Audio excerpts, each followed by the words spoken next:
All right, you ready to get started? Sure. All right. We'll try to get started always around 5:15-ish. Come in, get started. Water back in the ice box. Just make yourself welcome to that. Anything else you see that's not tied down, it's edible. Grab it, eat it. Know how long it's been here, but it's edible. And like I said, you're always welcome to bring sweets, desserts, anything you like, deli trays. You know, it's on. Okay, today is week 3. We want to talk about getting started, what we got to do, because we're in that mode. I want to run over some review items. James is visiting. He's the newest student in the room. So introduce yourself, James. Tell us a quick Reader's Digest version of you and how you came to be sitting in this room. Well, my name is James Green, and I have rental property. I started with one property and then also saw interest in it, had some friends doing it, acquired some more, and also my real estate license and broker's license. I'm a full-time firefighter in St. Louis City. Awesome. So I'm here just to try to just break out, you know, I'm kind of like, just want to try to pull some things together. So. All right.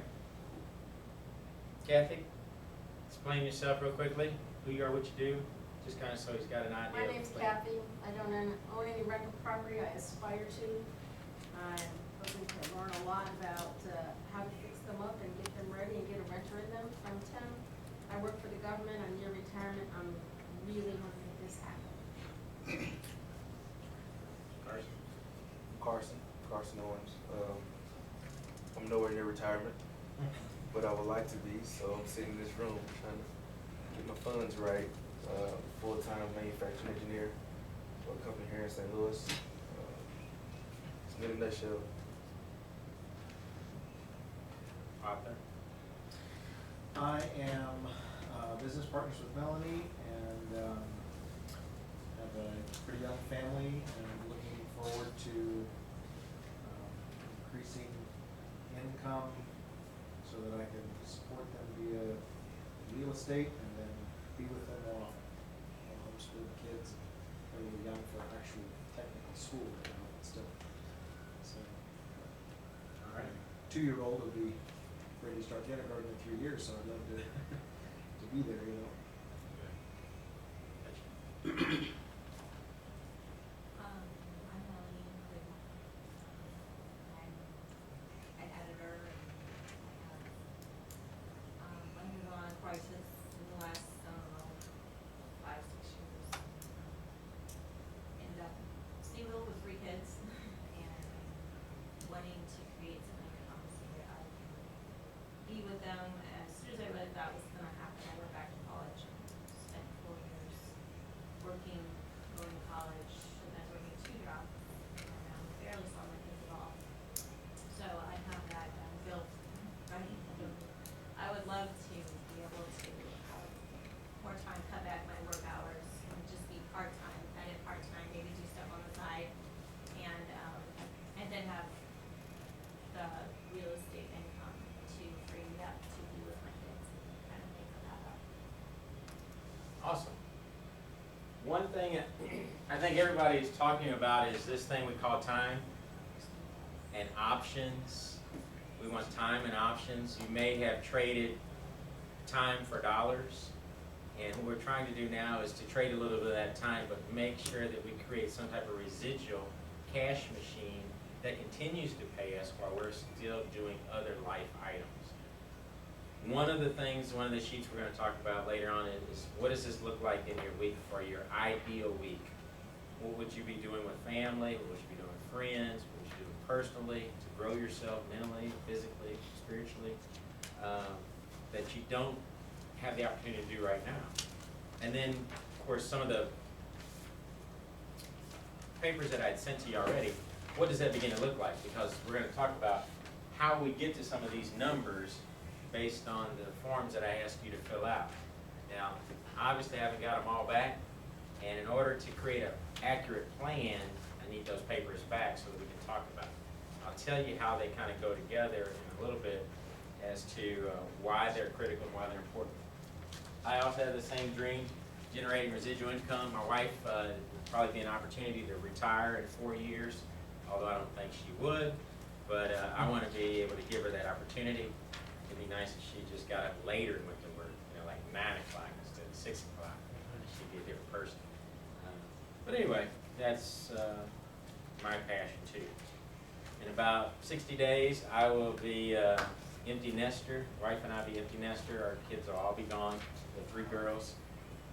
But my oldest daughter is back working with me this summer, so that'd be a treasure. So that's what some of the things will be kicking off and getting in place.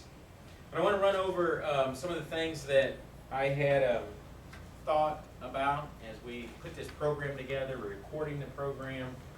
You guys are kind of like test examples as we put things together that's modern today versus several years ago when I did this before.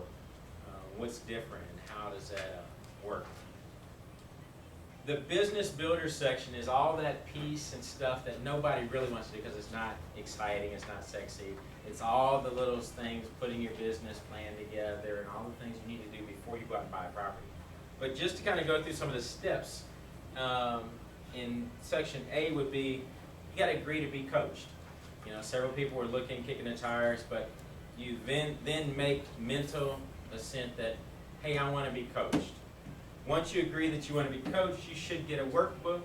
Does everybody have a workbook who is here? Okay. A little black book? A workbook. You should bring it with you each time you come because who knows, we might go over some of the stuff that's in it. You can make notes to the side. You need to fill out the application that says, I want to be coached. Then you need to fill out the workbook pages that has to do with ethics and how we're going to do certain things and the code that I'm going to coach by, so that we're all in agreement that you at least read it at one time. Our goal is not to take advantage of people, and that's the question mark. I guess we do that. Why would people want to be coached by you? What are you going to tell them? What are you going to teach them? Well, I've done a few of these, and they want to go through that. So that was her question.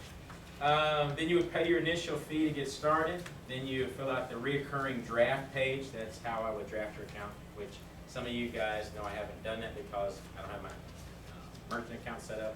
So we may need to do checks in the initial part until I get that set up. But I will talk with you on an individual basis on that. Then you would fill out the questionnaire. That's the step 1 questionnaire. Is the why do you want to do this? What is the motivation behind it? I'm nearing retirement, things I need to get in place, this, that, and the other. I have children at home, that's my motivation. Once I know your motivation, I may use that every now and then to remind you when there's some whining going on. This hasn't been positioned yet, but it's just automatically, there's no whining in here. So that'll come later in your emails. So that's the first section of 1A. 1B is the business structure. We talked about that before. Your business name, your website address, creating either an LLC or an incorporation. Then you get your EIN number. If you're LLC, you should have an operating agreement. If you're a corporation, you want bylaws.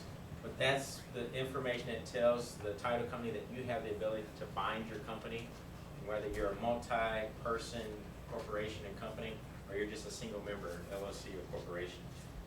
That's going to be critical. Then I would need a copy of all that paperwork so that I have it in your file.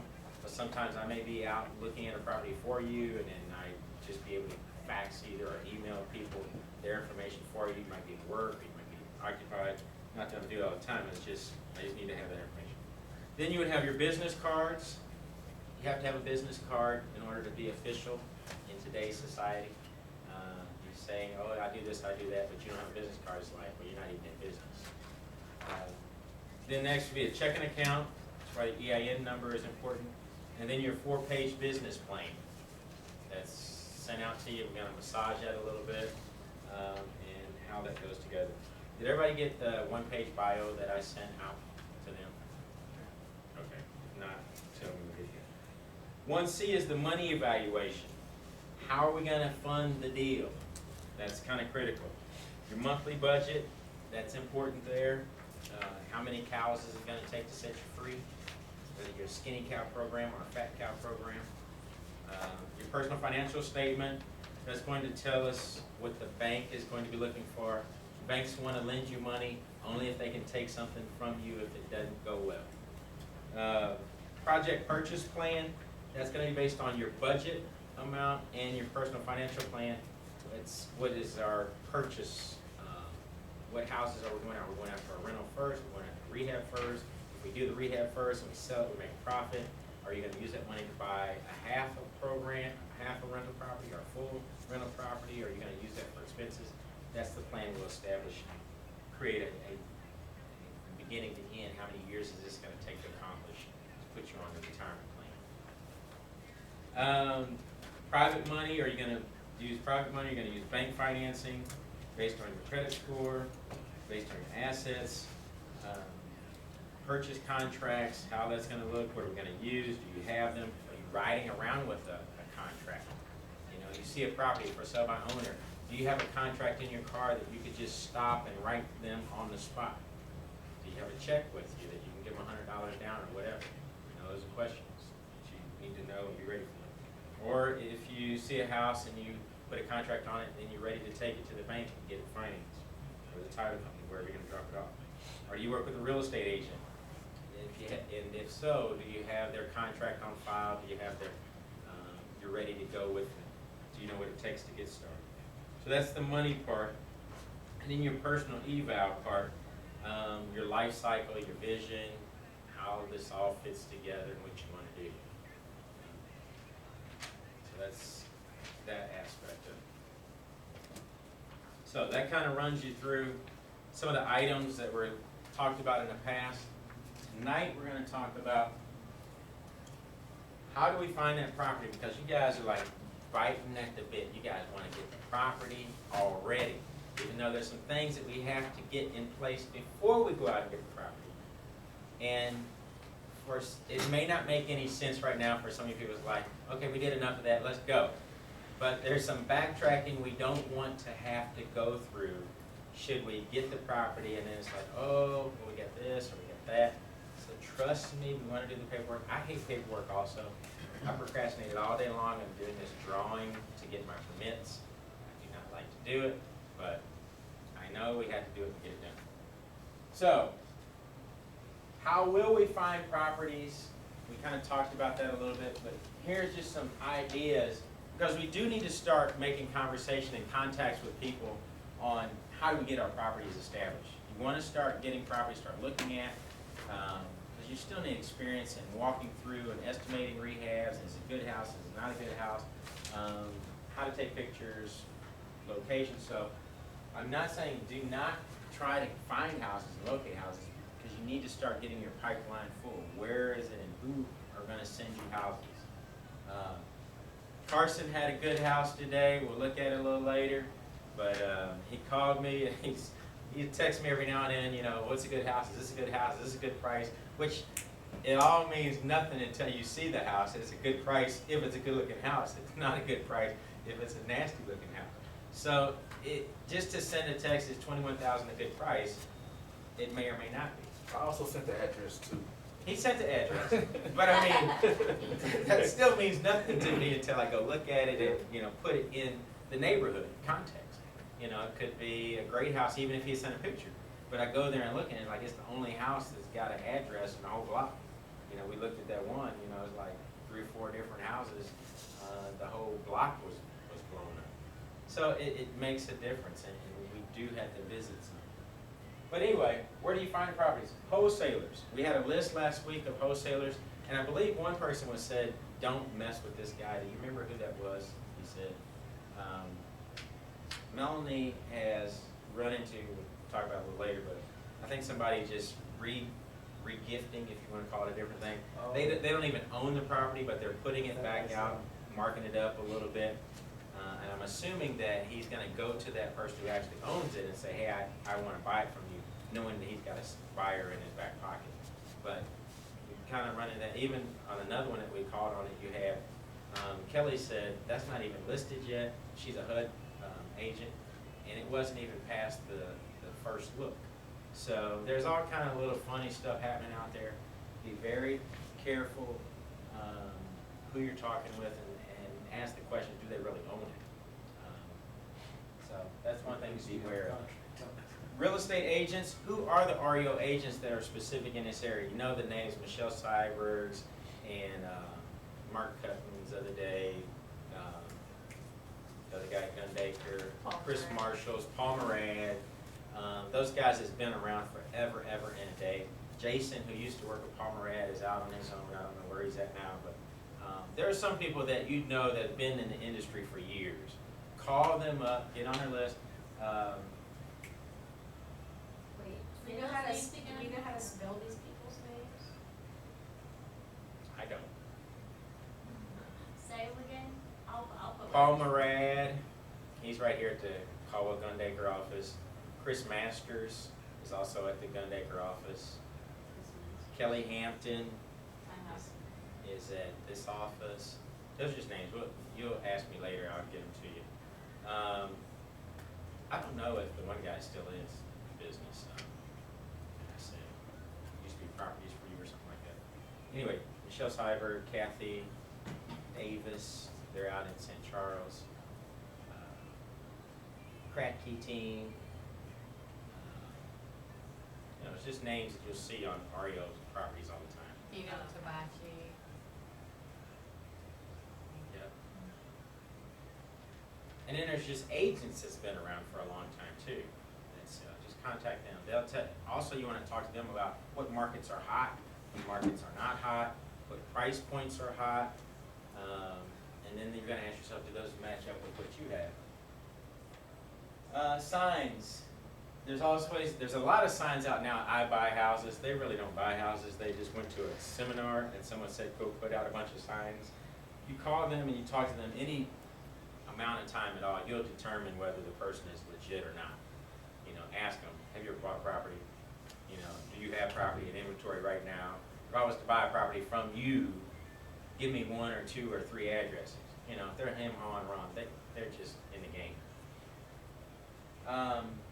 Rentals, do a reverse call, you know, call on rental signs that they have for rent, and call and say, hey, are you looking to sell any of your properties? Do you have other properties? Do you have additional properties? Is this property creating a problem for you? Do you want to get rid of it? Sometimes owners have other properties they want to get rid of. Might be their dogs, okay?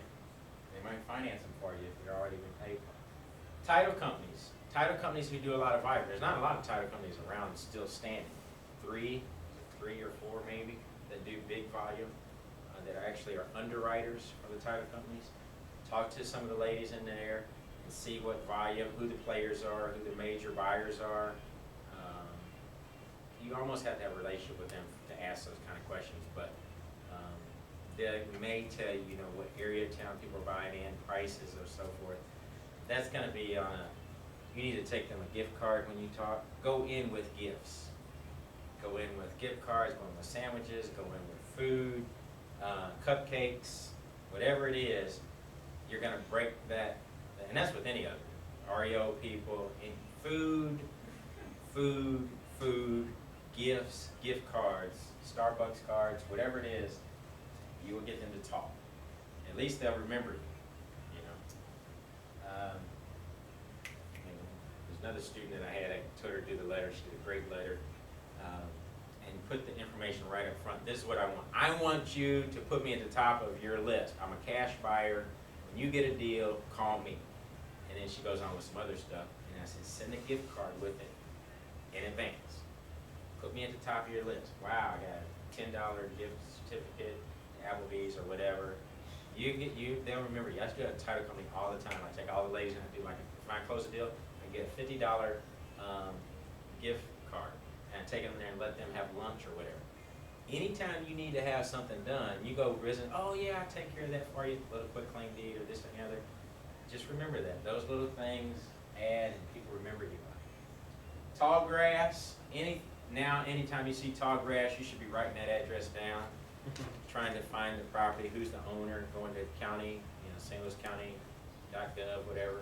Look it up, who's the owner, is it a bank, is it a person? Does the person live at a different address other than the address that's listed? Send that out, send out letters, your little yellow letter or whatever recognizable letter that you have. I'm a cash buyer, I wanna take this problem off your hands, stop getting, nuisance letters.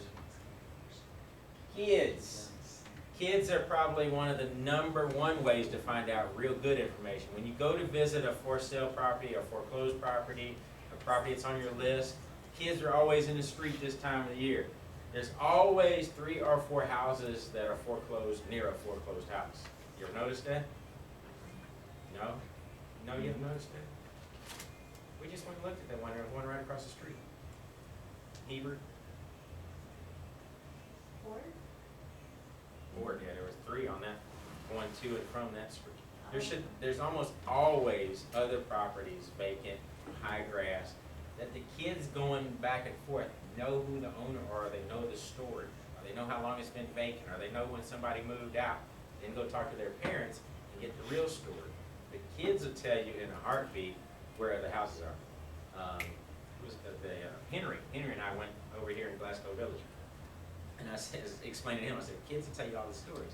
And about that time, a kid came up and said, hey, where are some other vacant houses? They're like, oh, you go around the corner, there's a house over there, there's a house over there. Kids know all that information, and they'll tell you. They don't know to put the filter on for it. Drive-bys, you're driving down the street, drive different ways to work or home or different neighborhoods, because we get in a habit of driving the same way. Train your kids, if you have kids riding with you, to find the tall grasses, the stickers on the window. It used to be a game that we played. We would collect the most addresses, driving down the street. Those are games you play with your kids or your spouse, whichever one you got. County website, we talked about that, we're going in there. You know what I'm talking about, county.gov with the real estate section where you can look up a person's name by address or parcel number or their name. Buy list. You may have to buy some lists that say out-of-town investors who own the property free and clear. Buy a list of names, or cash buyers. You can get those lists so much per name. Free and clear out of town. Property managers are another source of addresses. That's another one you gotta kind of build a relationship up. They're not gonna, why is it you wanna know, and tell them you're a cash buyer and all that stuff. But you continually call them and ask for the office manager. Don't talk to the owner. Owner's putting out fires. Talk to the office manager or the gatekeeper, the woman or guy who's in charge of really all the information. The gatekeeper is always the one you wanna talk to anyway. Titles don't make any difference.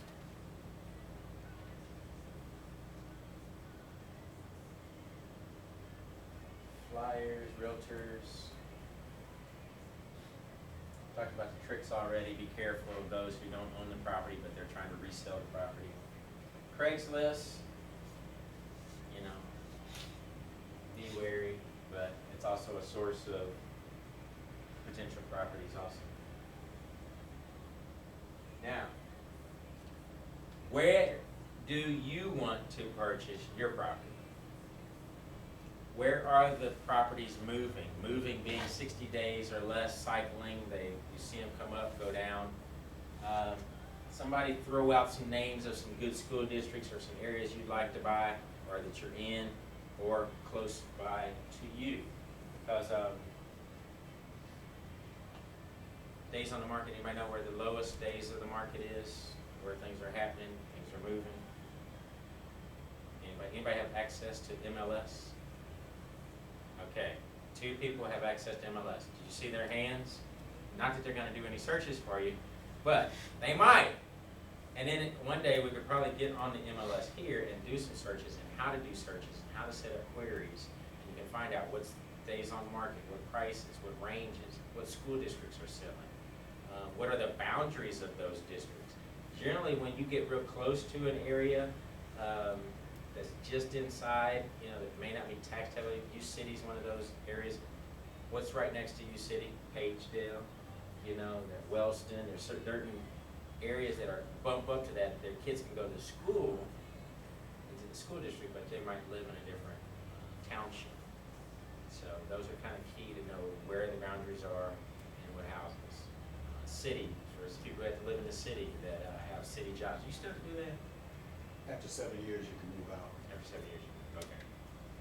So, you gotta find out where those areas are, like sometimes right around the circle, there's some really nice houses that people are like, I'm just inside the city limits, but I'm close to the county, you know, nice houses, nice brick houses. So, for those who have a friendship and relationship with a lot of people who have to have city employment, you provide good housing for some of those employees, they wanna call you. So they know if you're the provider of city houses that's really good in good areas, you know, that's a constant market that you have, you know, that you're exposed to. So look at different school districts, those are the big ones, and then what group of people really stay in those areas. And then the other key is, how far away from your house do you wanna be driving managing the rehab? What's that distance for most people? 20 miles. 20 miles Or less. or less? 20 minutes or less? 20 miles or less? 20 miles, and if you're in a city, that's a long haul. It might be a 10-block radius, who knows where you wanna be. So, I have an idea, but I'm not sure if it's a good idea. okay, I told my brother today about having an eye out to look for some stuff for you. He's down in the city all the time. He's got a project on Virginia and Merrimack, basically. But I told him where you're wanting to look, Carondelet area, he said, Loughborough. Loughborough. You go down to Loughborough? Well, that's on my way home from work. Okay. I work by the brewery and I go down to Regus Barracks. Okay. So I go right through the city, right to the county. So there's that new YMCA right there at Loughborough. Lowe's right there too, so you can get all your Lowe's right supplies. there. That's another thing, especially in a city, where is the Home Depot and the Lowe's closest to you? Because I'm telling you, it's a pain to go pick up stuff and back and forth through the city. It's like, I don't even go. It's like, you get one pickup during the day, that's it. If you forgot it, I get it tomorrow on the way in. It's just, you lose hours. That's a whole other thing as far as managing your crews. Don't let everybody go get the materials that's missing, because now you just lost 3 hours off your job. One person goes, and that's it.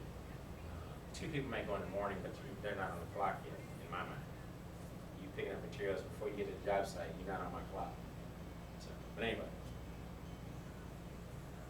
School districts, what are some hot topic areas that you know of that you've heard of? Hazelwood West, over Hazelwood East and Central. Yes, that's the North County. West? That's the school district I'm in. What? That's the school district that I am in. Okay, I'm on the west side of Florissant, I'm almost in Hazelwood, as far as where I live. okay. And I'm in Hazelwood West School District, so as far as areas where I would probably be interested in looking, it would be. Which they just got hit by a nice storm, so there might be some houses that are damaged in that area that you pick up. But, you know, are they just abandoned, you know, so that's a possibility. Anything else? Other areas? St. Charles West. St. Charles West. Live right by there, there's a lot of foreclosures in that neighborhood. Okay. Question is how to get those foreclosures, how to get the name, how to run them down. She takes the address and puts it through the website, and it pops out the names, but then we have to figure out how to find them from there. Okay. It's a little further out west, but Francis Howell's a good school district. Francis Howe. St. Peter's area and stuff. Right, yeah, western St. Charles. That's not that far from where I live. Where's the wall? Where's there one? Pattonville, Pack Bill's one that I hear a lot.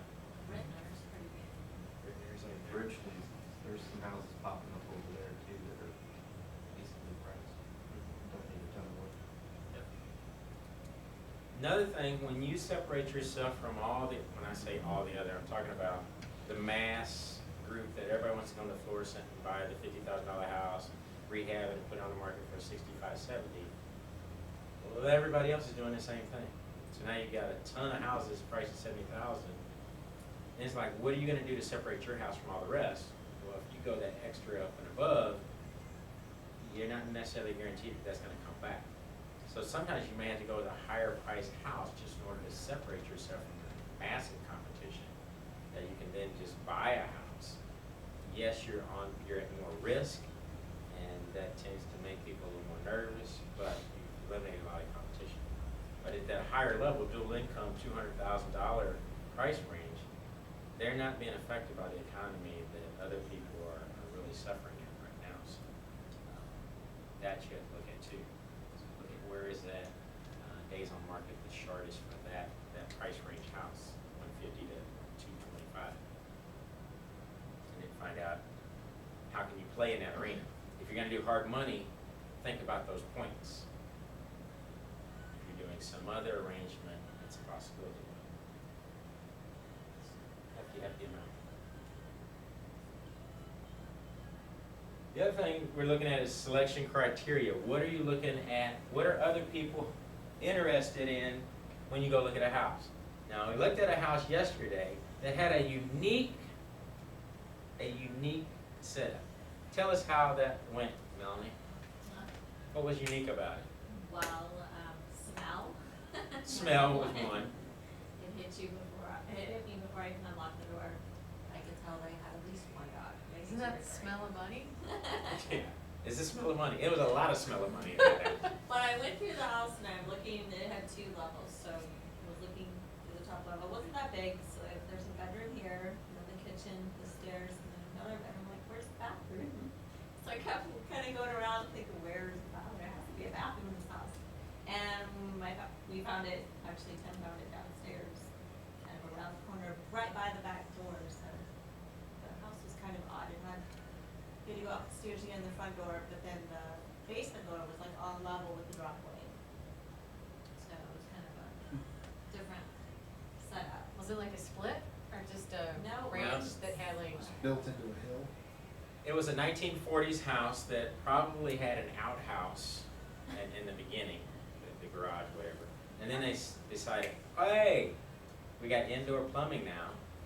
And since they built the stairway in the center of the house, basically, it was almost impossible to switch and put a bathroom upstairs unless you burned a bedroom.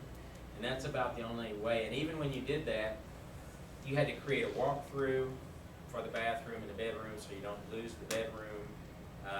It was just no way to really make it work. I have sold a house like that had the kitchen and the bathroom downstairs, and the only thing upstairs was the living room and the master bedroom. It's my barber, or a guy that works out of the barber's office, still lives there.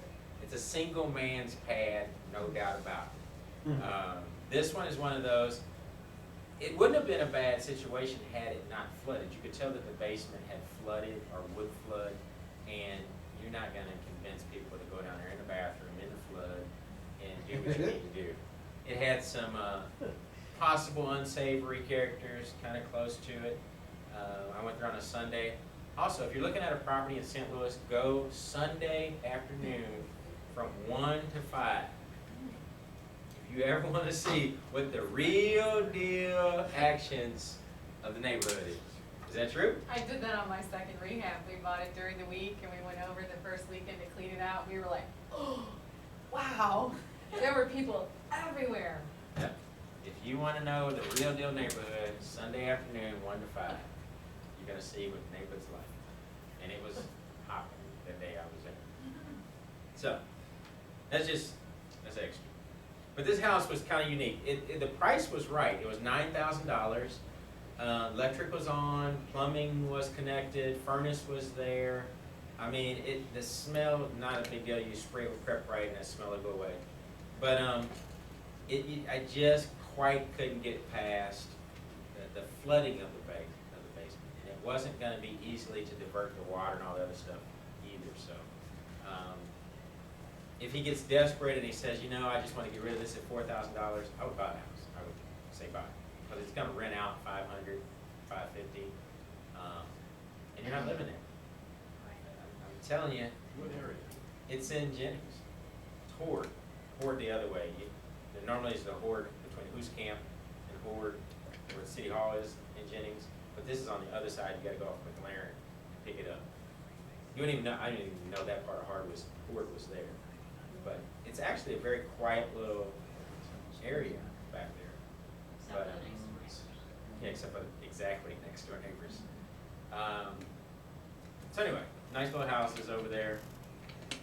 And a lot of people are saying don't buy in Jennings right now. This was north of West Florissant, which is kind of my parameter. North of West Florissant. It was a frame house. I would like a brick house, but $9,000, get it for $4,000. It's a deal. And it didn't need much. I mean, you got to paint it, and I probably would have refinished those nasty floors, but they were really. I was gonna say, well, yeah, do something about the floor. I would have. I'd refinished them. They were the wide old pine boards. When you refinish those, they get really bright, and it's got a real different look to it. But I would definitely refinish those floors. Just have that look. Sometimes I've painted floors like that. I mean, just straight paint them with that porch paint, and it is what it is. What about the kitchen? I wouldn't have done much with the kitchen. It was, I'd probably put a new countertop and sink in and left it, spray paint inside and outside of the cabinets. I mean, everything else was okay. So, I mean, it wasn't a bad house, just bathroom and basement. Yeah. Typically though, if you walk into a house and you go, this floor plan is funky, everyone else walking into that house is gonna go, this floor plan is funky. On a house that you're buying for the first time, you don't want to try to overcome all of these issues. Let's go with a normal 3-bedroom setup, 1 bath or 1.5 bath. Now, we looked at one the other day that had a weird kitchen arrangement, but I would simply knock down the wall, spin the kitchen a little bit, and you have an open kitchen and dining room area all in one. Or make a very big hole in the wall that you can at least see light coming through on both sides. You give up cabinet space typically when you do that, but it just opens it up, and people tend to say, I got more space, even though you don't have more space. The basement, they had taken out the drywall because there was mold in it, and the unique thing about that one, it had 2 furnaces. You could probably get the ductwork to combine to make it one, but it was an old, probably 50,000 BTU furnace, and then a newer furnace beside it. So double cost, but I think it's a very sellable house at the right price. Well, I put a contract on it. Okay. At 29 or? Okay. Did you put a contract on that other house? Split It's a up. long story, He didn't want to take your contract? it's still under contract, apparently he never, I signed with the sellers, apparently, I don't know if they signed. Have so I- released? It's not released, yeah, it still shows it's under contract. It's been like 4 weeks. So I sent him an email, but he hadn't responded back yet, I left work at 5. Okay. So Kelly said there's no point in trying again for her because she wouldn't get any commission on it, because it would all go back to them. Because it's still not out of my name, apparently. Even though I signed off on the mutual release, they didn't until the sellers signed off and I'm releasing that. And anything I do with that house, commission goes to the other agent. So it's kind of complicated right now, but until he, responds back to me. But if he was to release it and then the contract's null and void, then she could bring a new contract for you, correct? Yeah, he could sign his name on it, and then it would be, he could still get it, but Right. it would be under a different name, so it would, the commission would go to Kelly, then not to him. Okay. So that's the story. Wonder what his motive is to do that. I'm wondering, I don't know, let's Unless see. he's tying up the house, get more days on the market.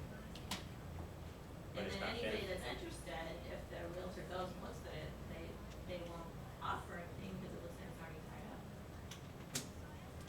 It's a house you want to get at the right price. Right. So we'll offer 35 under Arthur's name, but I gotta make sure he's done with that contract. Yeah. You may have to threaten some MREC report you to the board or something. Get him to move a little faster. Is it an investor owner? No, Agent. it's, But, I mean, it's an What? agent owner? yeah. No, No. Oh. lazy agent. Oh, I thought you meant the So- seller was refusing to release it. No, I don't think the agent has ever, he may not have asked the seller, or if the seller did sign it, he hasn't done what he's supposed to do to release it on the MLS, I don't know what he's done. Is it a REO property? No, it was a short sale though, Oh, okay. so it wasn't like a straight purchase, it was a little bit complicated. I We got offered pictures of it later, I'll show you, we got some, we'll go through, give you some ideas of some properties. And that's some things too inside here, when we run into something or you can't get it anymore, your contract's null and void, bounce it around, keep it inside, it's just craziness, you know. Say we looked at the house in Ford and, you know, we found out that, you know, 7,000 is, you know, was too high, and he would take 4,000, you know, and somebody else wanted it. You know, there's different things we can do just with inside information that you know on a house.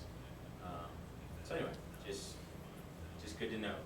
Just like with James here with, you know, hey, he may have some city contacts. Oh, I ran into a city house. Do you know somebody that may be looking for him?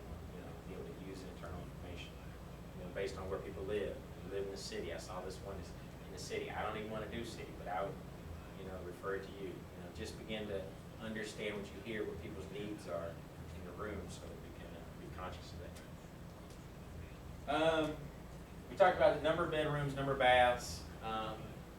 Don't get bent out of shape. Sometimes if the bathroom isn't in a spot that you would like for it to be.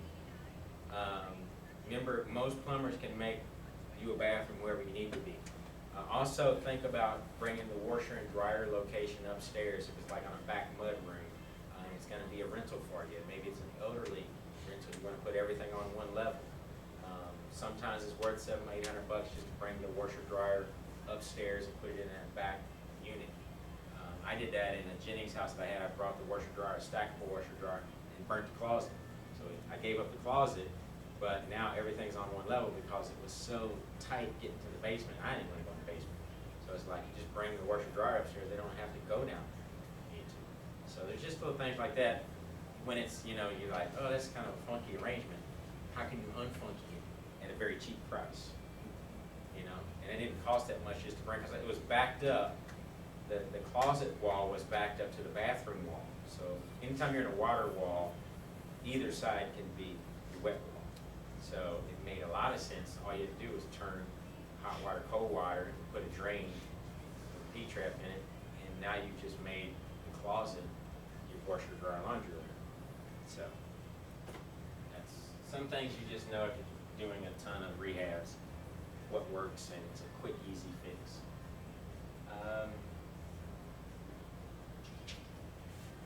Offer price. What do we offer? If you do not make them mad at you when you offer, you have offered too much. Melanie, repeat after me. If I do not make them mad, If I do not make them mad. I have not offered low enough. I haven't offered low enough. It's sinking in. Okay. I'm getting there.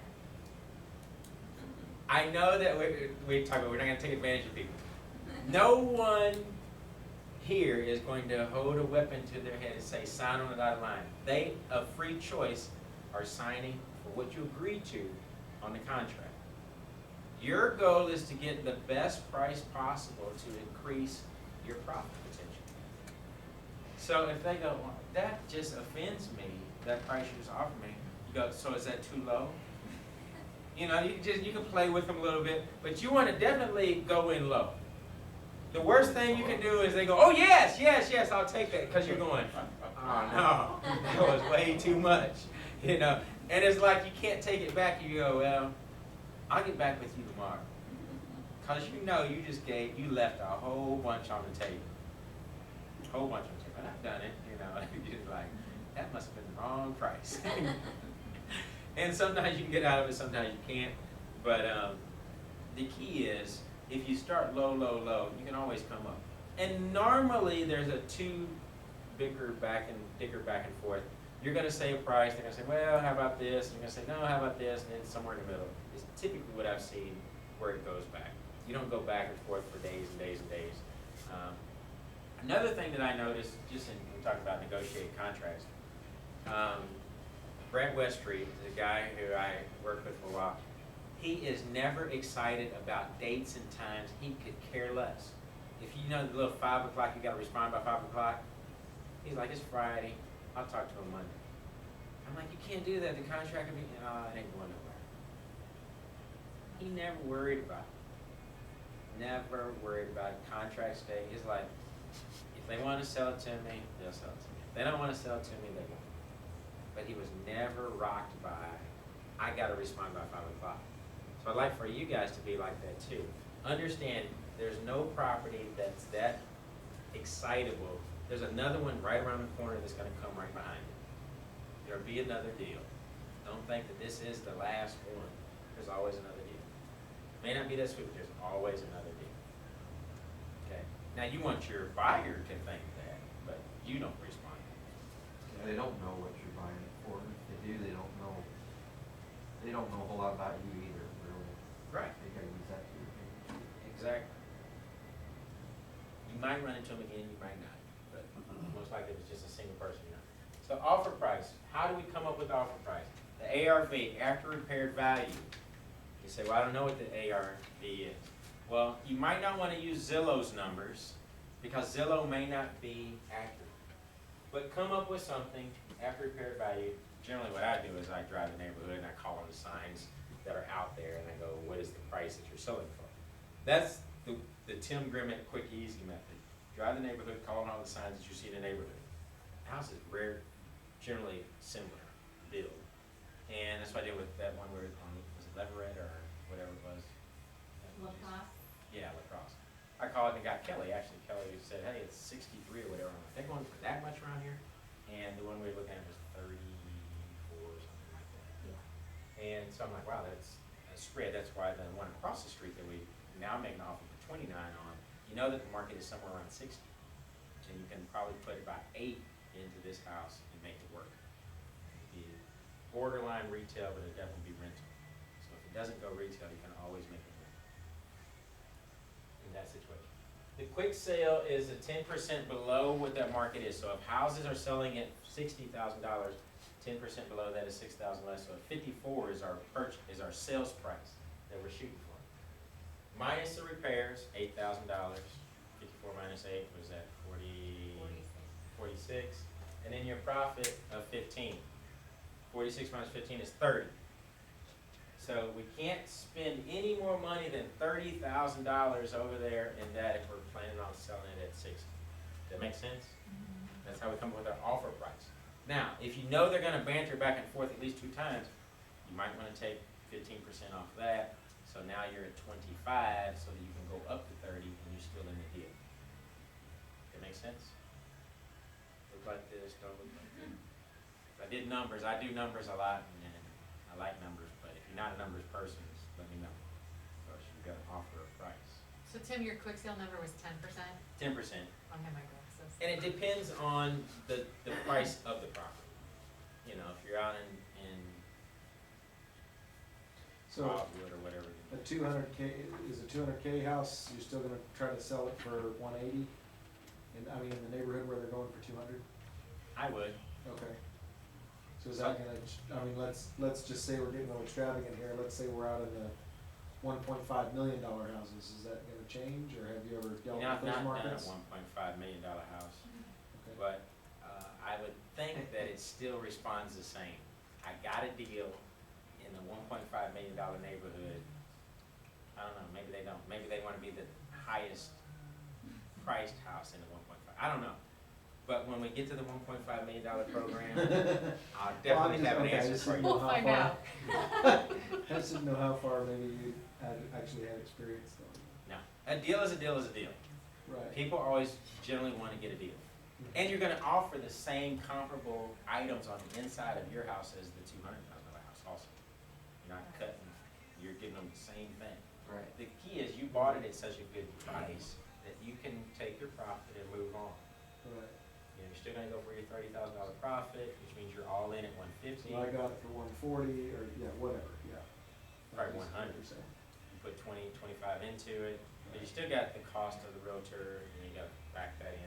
Usually 10% if you're using a realtor, that cost is in there also. Okay? You got 6% down, and then they're gonna do an inspection, walkthrough, that they're gonna find $2,000 worth of stuff in your house that you're gonna repair. And just deal with it. But anyway, that's the price before you come with the offer. So you don't, you know roughly based on, before you text me, I've done these numbers, because I'm gonna start asking you these numbers. What's the ARV? What's that area? What do you, first question I usually ask you is, what are you gonna do with the property? Is your intention to keep it as a rental, or is your intention to flip it? And then I'm gonna ask you, if you say, well, I'm gonna flip it, is it in a flip market? Can you actually get rid of it? Or can you not? Is it only rental? Like Horde was only rental. You couldn't even take that to the aftermarket and a turnkey, because it's so weird with the floor plan. And it wasn't in an area where you find normal. Yours, on McAlpine, is in a neighborhood that's normally turnkey. So that there's no fear there. It's 80% rental, you know, so it's like not surprising. And they know that at one time it was a nice area. You could easily get $85,000, $90,000 for those houses. You know, it'll come back, but it'll be a long time before that comes back. So it's a nice little house. So Tim, are you gonna talk a little bit more about what you see contributes to making your house a good flip?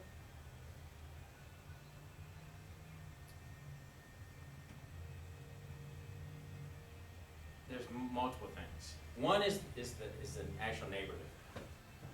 Are there other houses selling in the neighborhood at that clip, 60 days, 90 days in that window? What price range is it?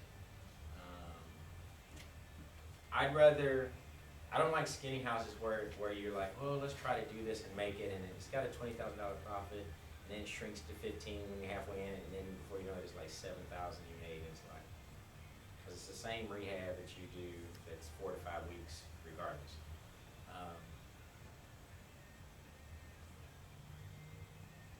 The key is when you purchased it, did you get a deal or not?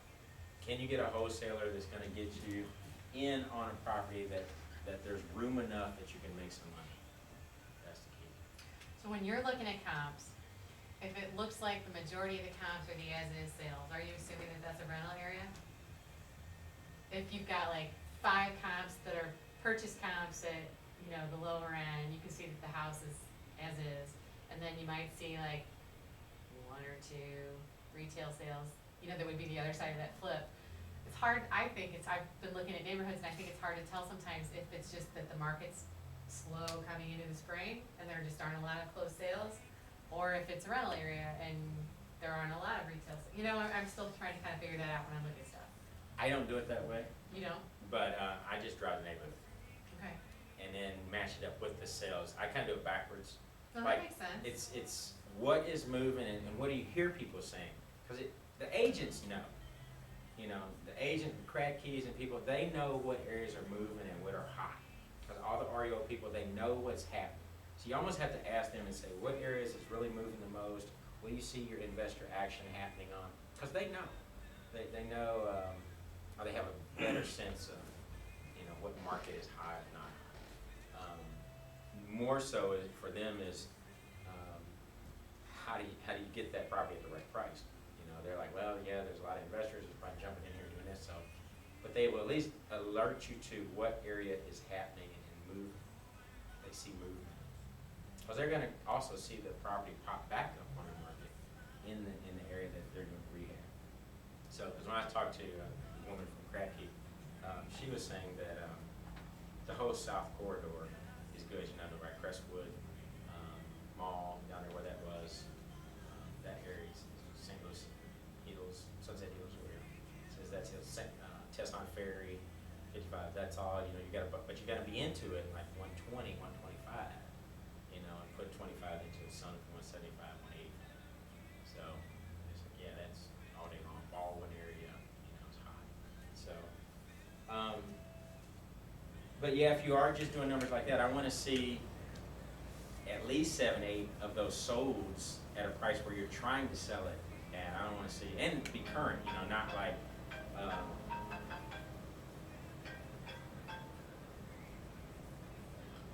Kelly, I need to call you back. We're in a meeting. All right. That's our realtor of choice, Kelly. But you want to see several of those that are beginning to happen. But like you said, it might just be because they bought them in the fall and now they're just now coming out. So there's several of them coming. So 6 months, is that your Yes. term? And then are you looking at a certain radius, are you looking at subdivision, like, what do you like to see?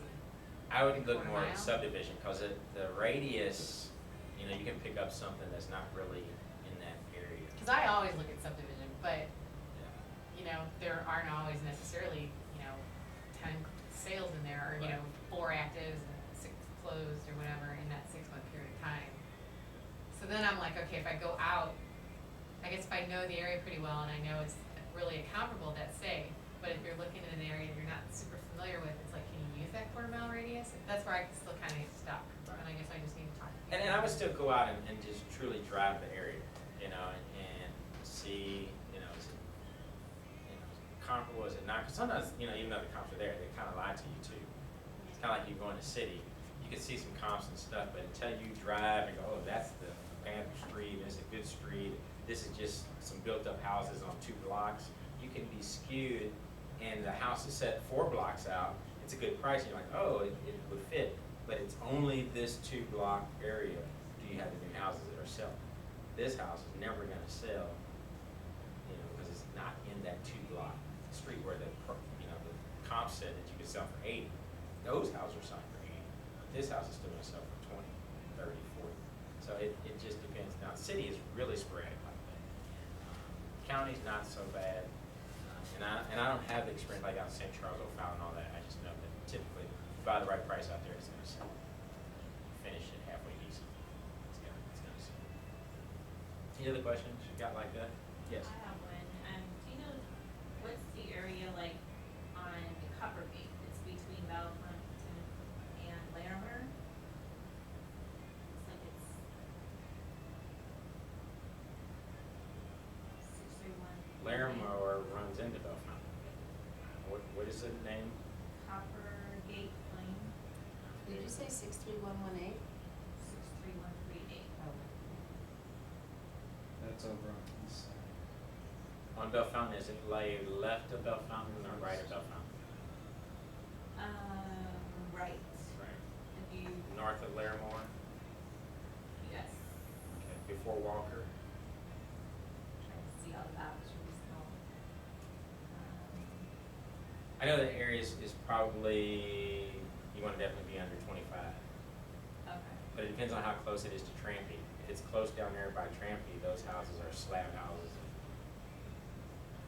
aren't Oh, worth more than I see. 10. Is it closer to Trampy or closer to Walker? It's like, here's Bellefonte, here's Larimore, and here's Trampy, and it's like here. So it's kind of in that triangle. Okay. So it's a pretty good house. It's closer to 270 than Trampy. Then that's good. Those are usually brick houses, usually 2-bedroom houses, 2-bedroom, 1-bath, full basement. Used to could sell those for 85,000. But it's a lot of foreclosures up there too. It's a rental area, it's not a flip. Unless it's a nice brick that you got for 25, that you could sell it for 60. I'll take a look at that. Then you got single mom, income parameters, all that kind of stuff, first time home buyer issues. But yeah, good rental area.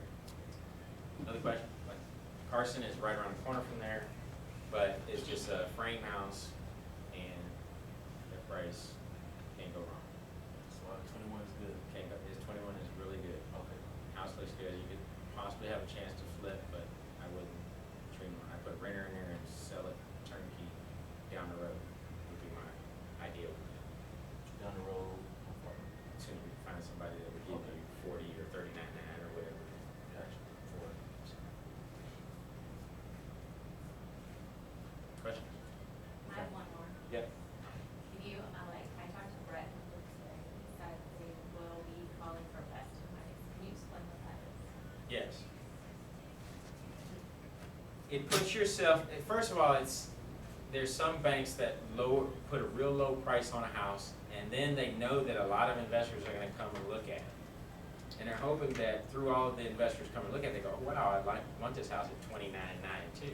But then they go, well, tell everybody to give us their highest and best. So you start second guess going, well, how many people came by?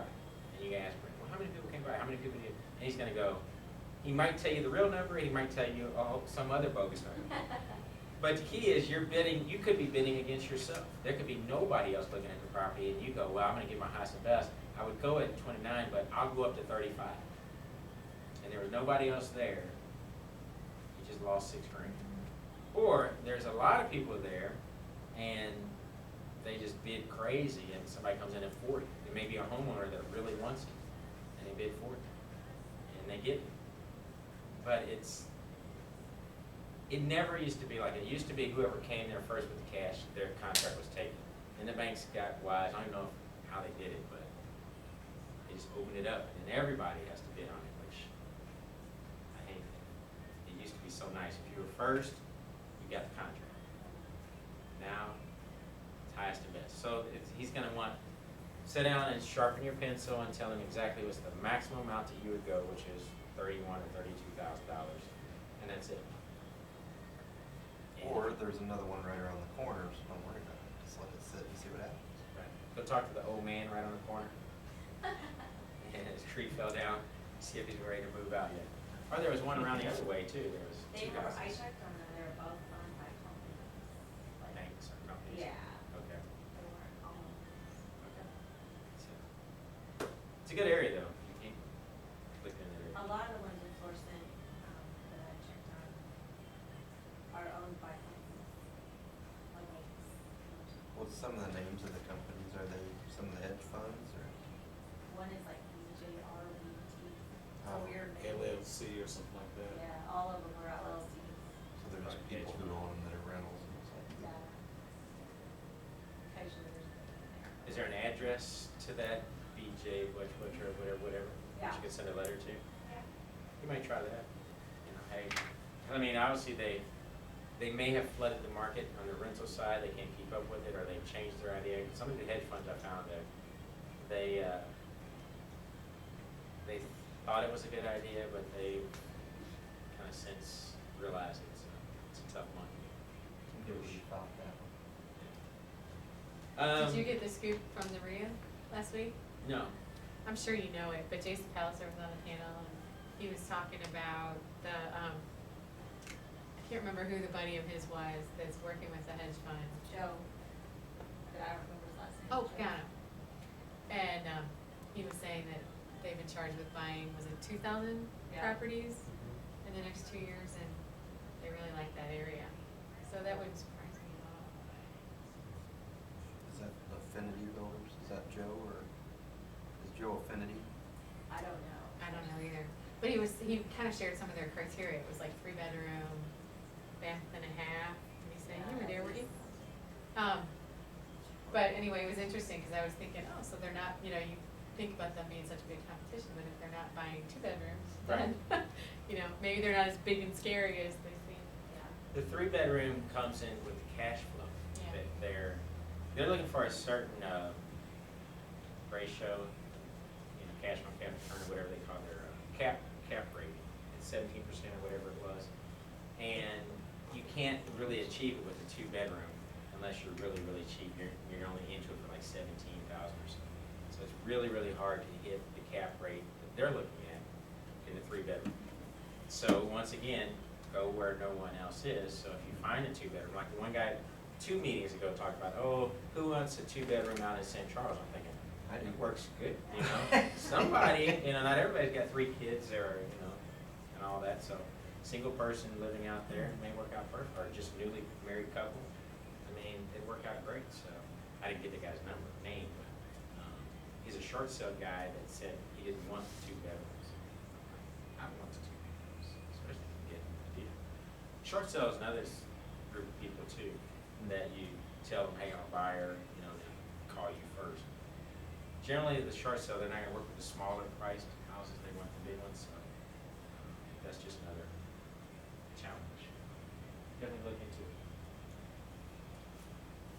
Purchase and buy plan. How does that work? I think I've tried to explain it as best I could. You may not be able to read it, sitting way back there. But in order to come up with your purchase and buy plan, I need to know what your monthly budget is. Once I know what your monthly budget is, then I need to know your personal financial statement. That's your assets, your net worth. In this example up here, you're looking at $6,000 as your monthly budget. Based on our Skinny Cow, Fat Cow, Skinny Cow is a house that you've got a mortgage on that roughly you're gonna say you get $250 a month off of. Fat Cow is no mortgaged house that you're gonna net $500 a month off. Those are just random numbers that are pretty basic. If you needed $6,000 worth of residual income coming in, and you have a $500 Fat Cow house, how many Fat Cow houses do you need in order to set yourself free? Well, 12. Now how did you come up with that math? 6,000 divided by 500. Gives you 12. Okay, not very hard. So that's going to tell me, Tim, this person trying to replace their income either with free and clear houses, Fat Cow houses, or they need 24 houses with the Skinny Cow. Which one is easier to get? skinny cows. 12. But you need a whole lot more cash. But if you got lots of cash, then I would recommend that you go that route. If you have to go with the bank financing, you may have to start off with a house that is 100% or financed by the bank, but then as you have the next rehab, you pay it off, or you pay a quarter of it off, or do whatever. But it at least gives me an understanding of where we're going. If you say, I want to be able to walk away 100% from my JOB, and I got this much in monthly expenses, I need 12 houses. Now we look at that, how do we get 12 houses, and how long does it take? I'm gonna look at your personal financial statement and say, what kind of assets am I working with? And you say, well, Tim, I've got $150,000, okay? If we're buying a house at $30,000 for each Fat Cow house, and I've got $150,000, how many houses can I buy? 5. Does that meet the objective? No. No. So now what do I have to do? Work at paying those off. so you Work can at buy paying them more. off. I can say we're gonna buy as many as we can, and then the 5 is creating $2,500 a month. And then take that. You take that, how many months do you have to accumulate $2,500 in order to get $30,000? A lot. A lot. Are there other ways that you can do it? Can you partner with people? Can you do 50-50 with the Yeah. bank and leverage your 150 in order to buy all of them with debt, but they all pay off in 7 years, because they're a 7-year payoff plan. So that then establishes our marching orders. And you say, well, Tim, I don't like that. We're not doing that at all. Okay, well, then we may have to do the $2,500 is gonna buy your house. Or I have to buy houses that don't cost $30,000. I'm going to buy the $9,000 house with the bathroom and the basement. I don't have a problem with someone going into the basement, because I'm not gonna live there. You know, all these different things you can say, like, I don't have a problem with the 9,000. I'll buy it for 6 and put 2 in it. I can buy 2 of those. So it just depends. But then I at least have a plan and a basis to work off of. Then it says, well, we're first gonna do a flip. The flip house, we're expecting to profit $30,000, you get half, that's 15. So out of the 15, what are you gonna do with that cash? You have $15,000, what are you gonna do with it? Do you take it and roll it into part of a Fat Cow house, or it buys a house, or you say, I'm setting it aside for a rainy day, I'm putting it away for my cushion because I want to accumulate $50,000 in my emergency fund before I even think about buying a rental? What do I want to do? But now I have a plan to sit down and work with you. And we say, this is what we're going to do. We're going to get our first flip house. We're going to get done with that in 90 days, da-da-da-da-da. We have at least a year's worth of things mapped out, or at least 3 projects worth mapped out. Then I know, and you know, and your spouse knows, if you have one, here's the plan.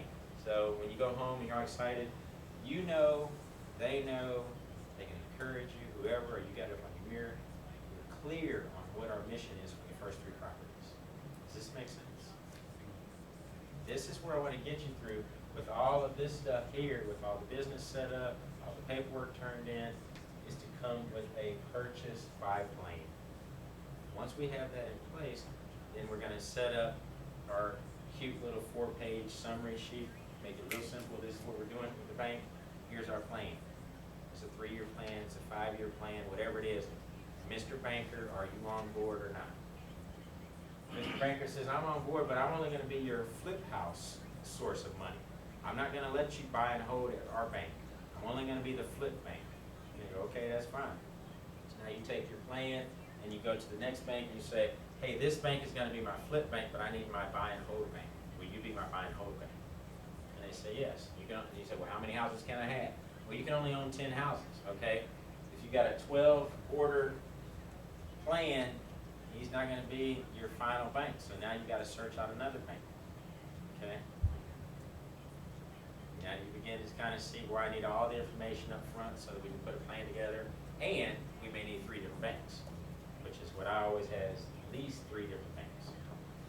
Because back in the day, they were buying up banks left and right. If you've been reading in the Business Journal, there's several banks that are on the hunt to buy other banks. Parkland Bank is, Enterprise, not Enterprise, but the Business Bank. There's a Midwest Credit Union, I think, is on the hunt to buy other banks. So know that, because those on the hunt can't be purchased themselves. Because they obviously have cash and they're looking right. So you typically don't want to go. Whatever. Allegiant Bank was my #1 bank when I was doing real estate. Anybody know who bought Allegiant Bank out? Regions? Nations, were they a flipping bank or a non-flipping bank?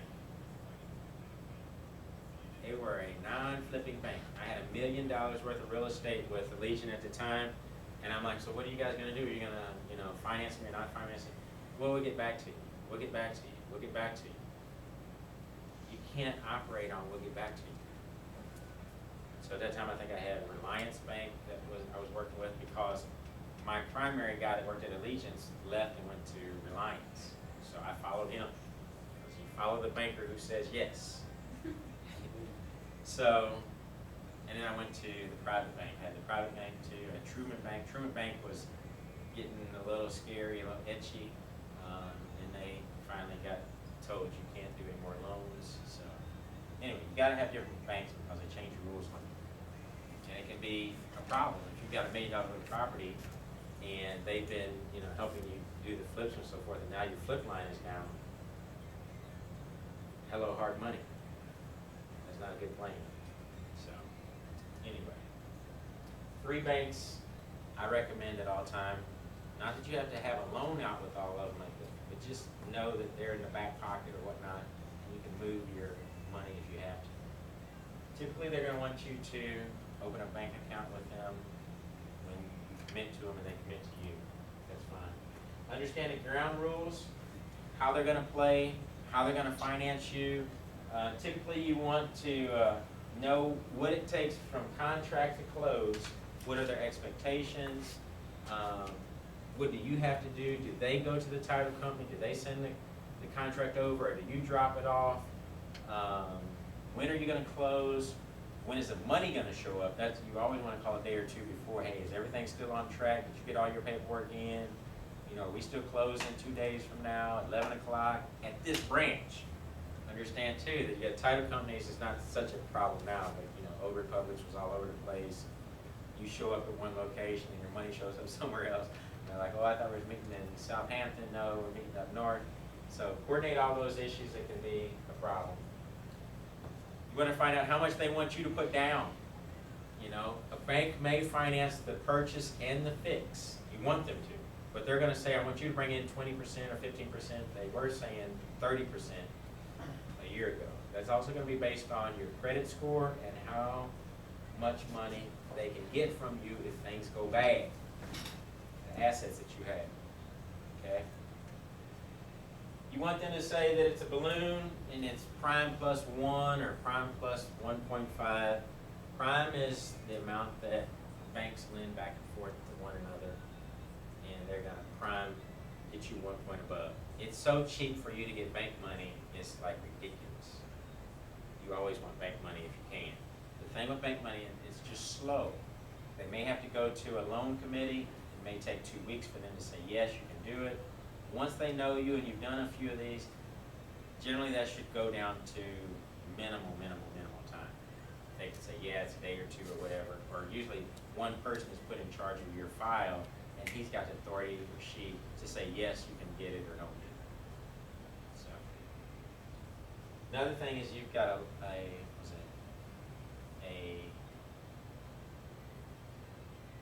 household finance, or what do you call it, home equity line of credit. There's no asking, you just simply go out and write the check and you get whatever you want to get. So that's a different thing than a business line of credit. And generally it's a 1-year balloon, which means you've got 1 whole year to pay that note off. Things went really, really bad. You bought the house, and it took 6 months to rehab, and it took 6 months to sell. They'll generally extend it out another year, but they could say, no, bring all the money today. That is a possibility.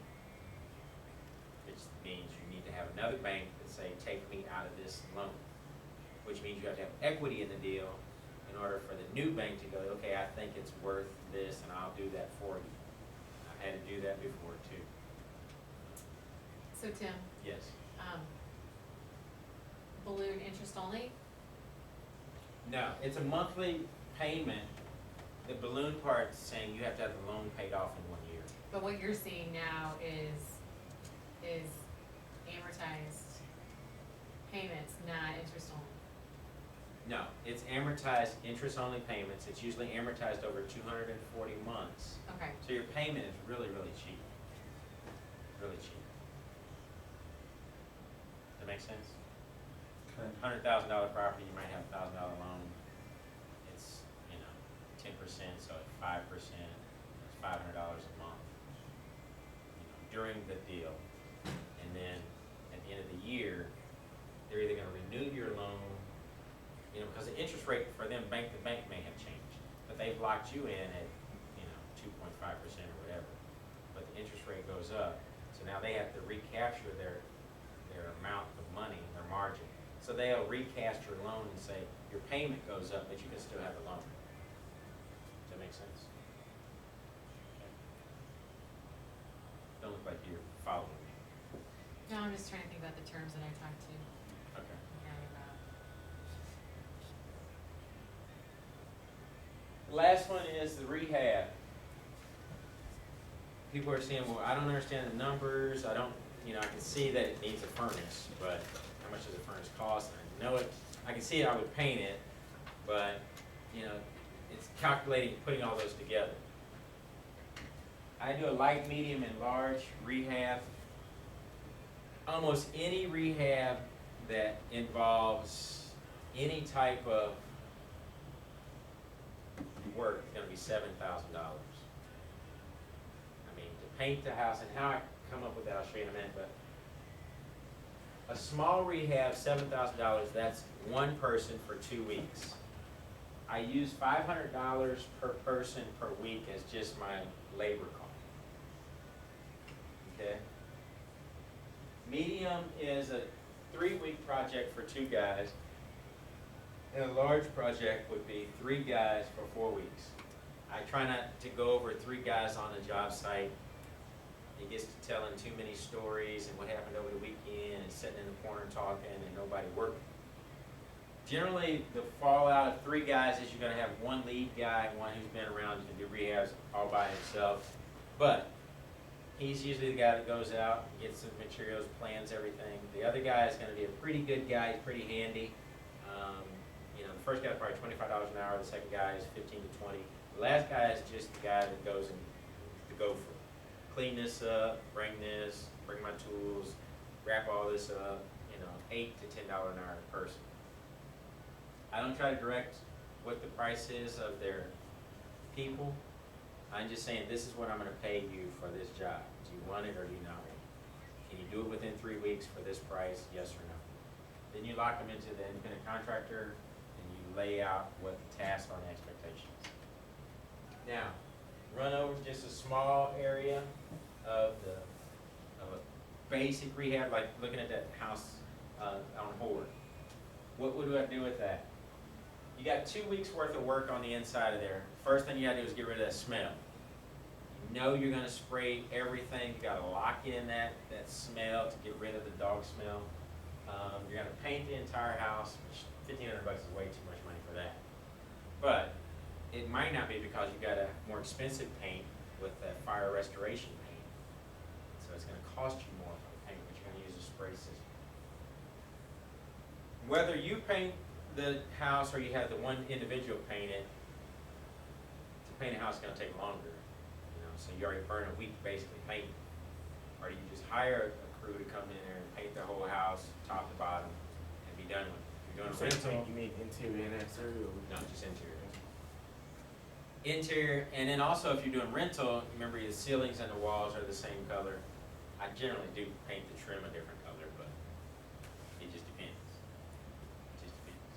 So do you do flat on the ceiling and No. you just do one color? Semi-gloss, Semi-gloss, ceiling everything. and walls. I use semi-gloss. A lot of people say use flat. I do not like flat because, I mean, you just bump up against it, it's dirty. Mhm. I like semi-gloss. You can wipe it down. Yes, it's gonna show where you started and stopped, but we don't live there. Yeah. Look- Now, here's the looks one good thing you from my can do, house. is roll all the way to the crease. When you roll all the way to the crease, it's very, very hard to see where you started and stopped. That I will do. When you say crease, what do you mean crease? Where the Or ceiling the takes ceiling off. all Oh, okay. come together. Because otherwise, you gotta roll and then start all over the ceiling and do it all over again. This is when somebody moves out. Mm-hmm. One person moves out, generally you can wipe it down, bleach water, wipe it off, you're good to go. But you do eventually have to repaint it in the kitchen, breezy areas, bathroom around the doors, you know, dog, scratch it off some stuff. Use the same color paint all the time, semi-gloss. You just roll over that area. But I don't just roll that area and then leave. I mean, I roll to the crease. But you know, you feel free to go all the way up. We're gonna get to talk in a minute.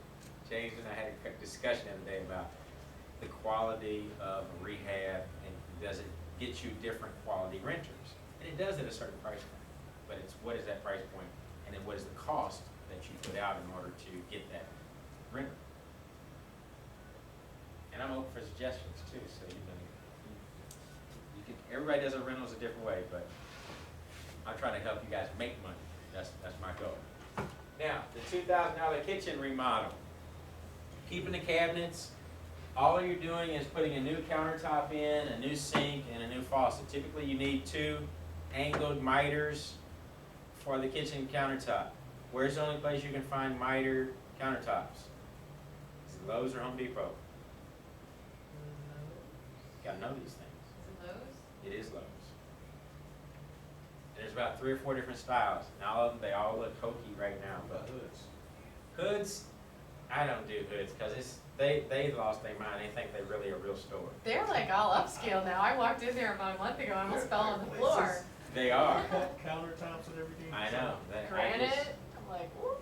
Why mitered? What's the? Because you can put those together. You can install your own. You install them yourself. I thought we said we weren't doing stuff ourselves.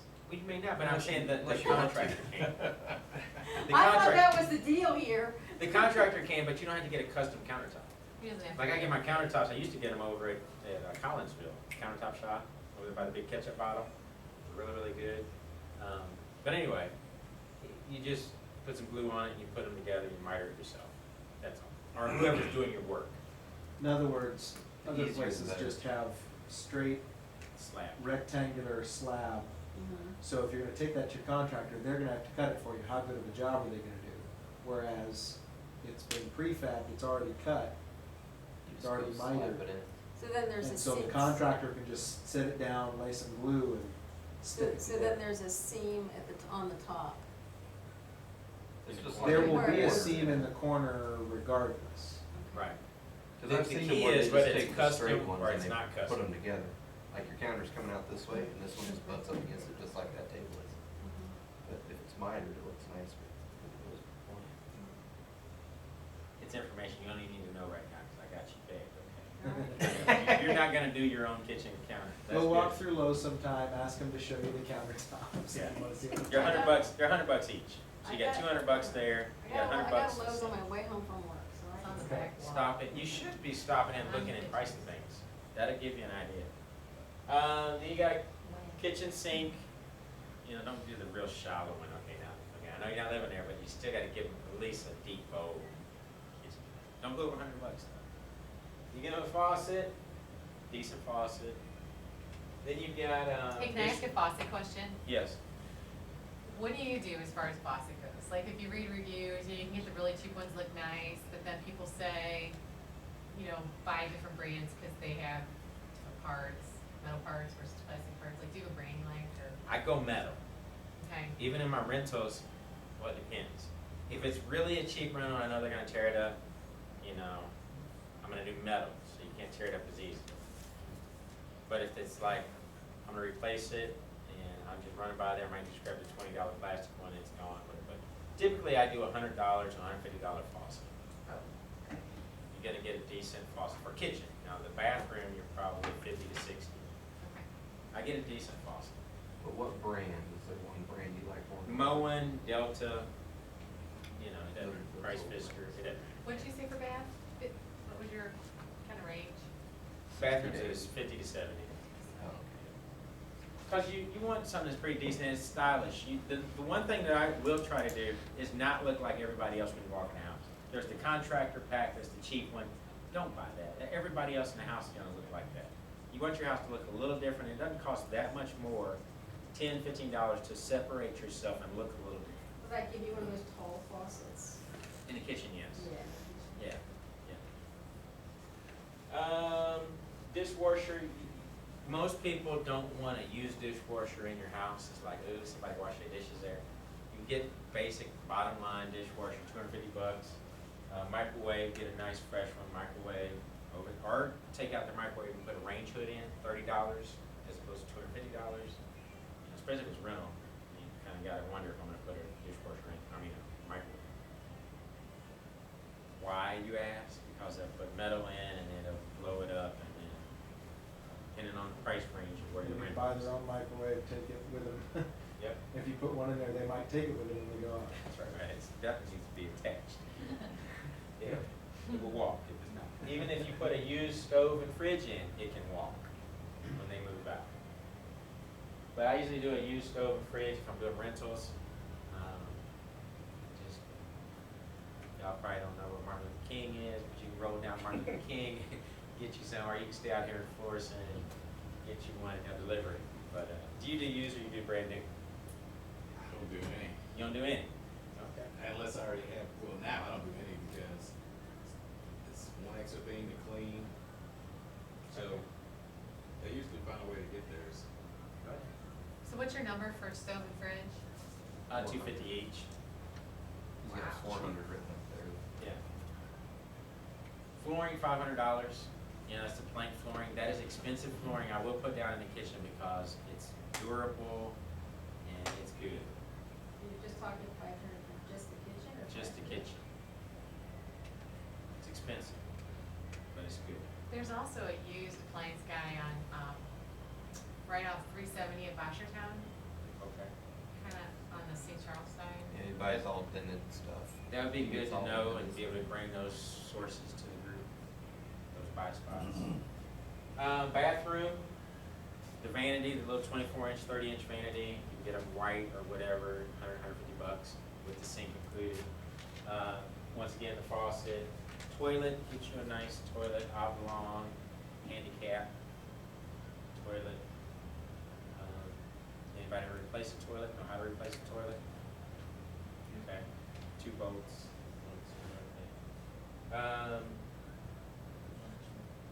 Is your toilet price 150? 150. Is that from Lowe's or Depot? Or It's just, It's a pretty nice one at either of them. I just threw out, don't get the $44 one all in one box package, because it just is a problem. You know, it just, I do at least $100 toilet or more, because if you just get, it's just messed up. They could do one piece on a toilet and make it all of them nice, the donut between the tank and the bottom. They put a decent donut there with a piece of rubber that had a sponge film. When the tank rocked, it wouldn't crack and break. It would fix all of it. They give you a little cheesy thing and tighten it too much. That's- Can I ask a dumb toilet question? Yes. Um, Wait a minute. okay. Would all the dumb toilet questions be asked? No, go ahead. So when you buy a toilet, Yes. does it come with the plumbing innards for the tank? Yes. Or do you buy this, okay, so when they say it's all there, it's really all there? Maybe. The piece that you want to make sure is there is the wax ring and the toilet bolts. Those may be sold separately, but generally those are there. But here's what I do. You always buy, you do not want, okay, I don't like doing toilets. If I'm gonna do toilets, I'm definitely not making 2 trips.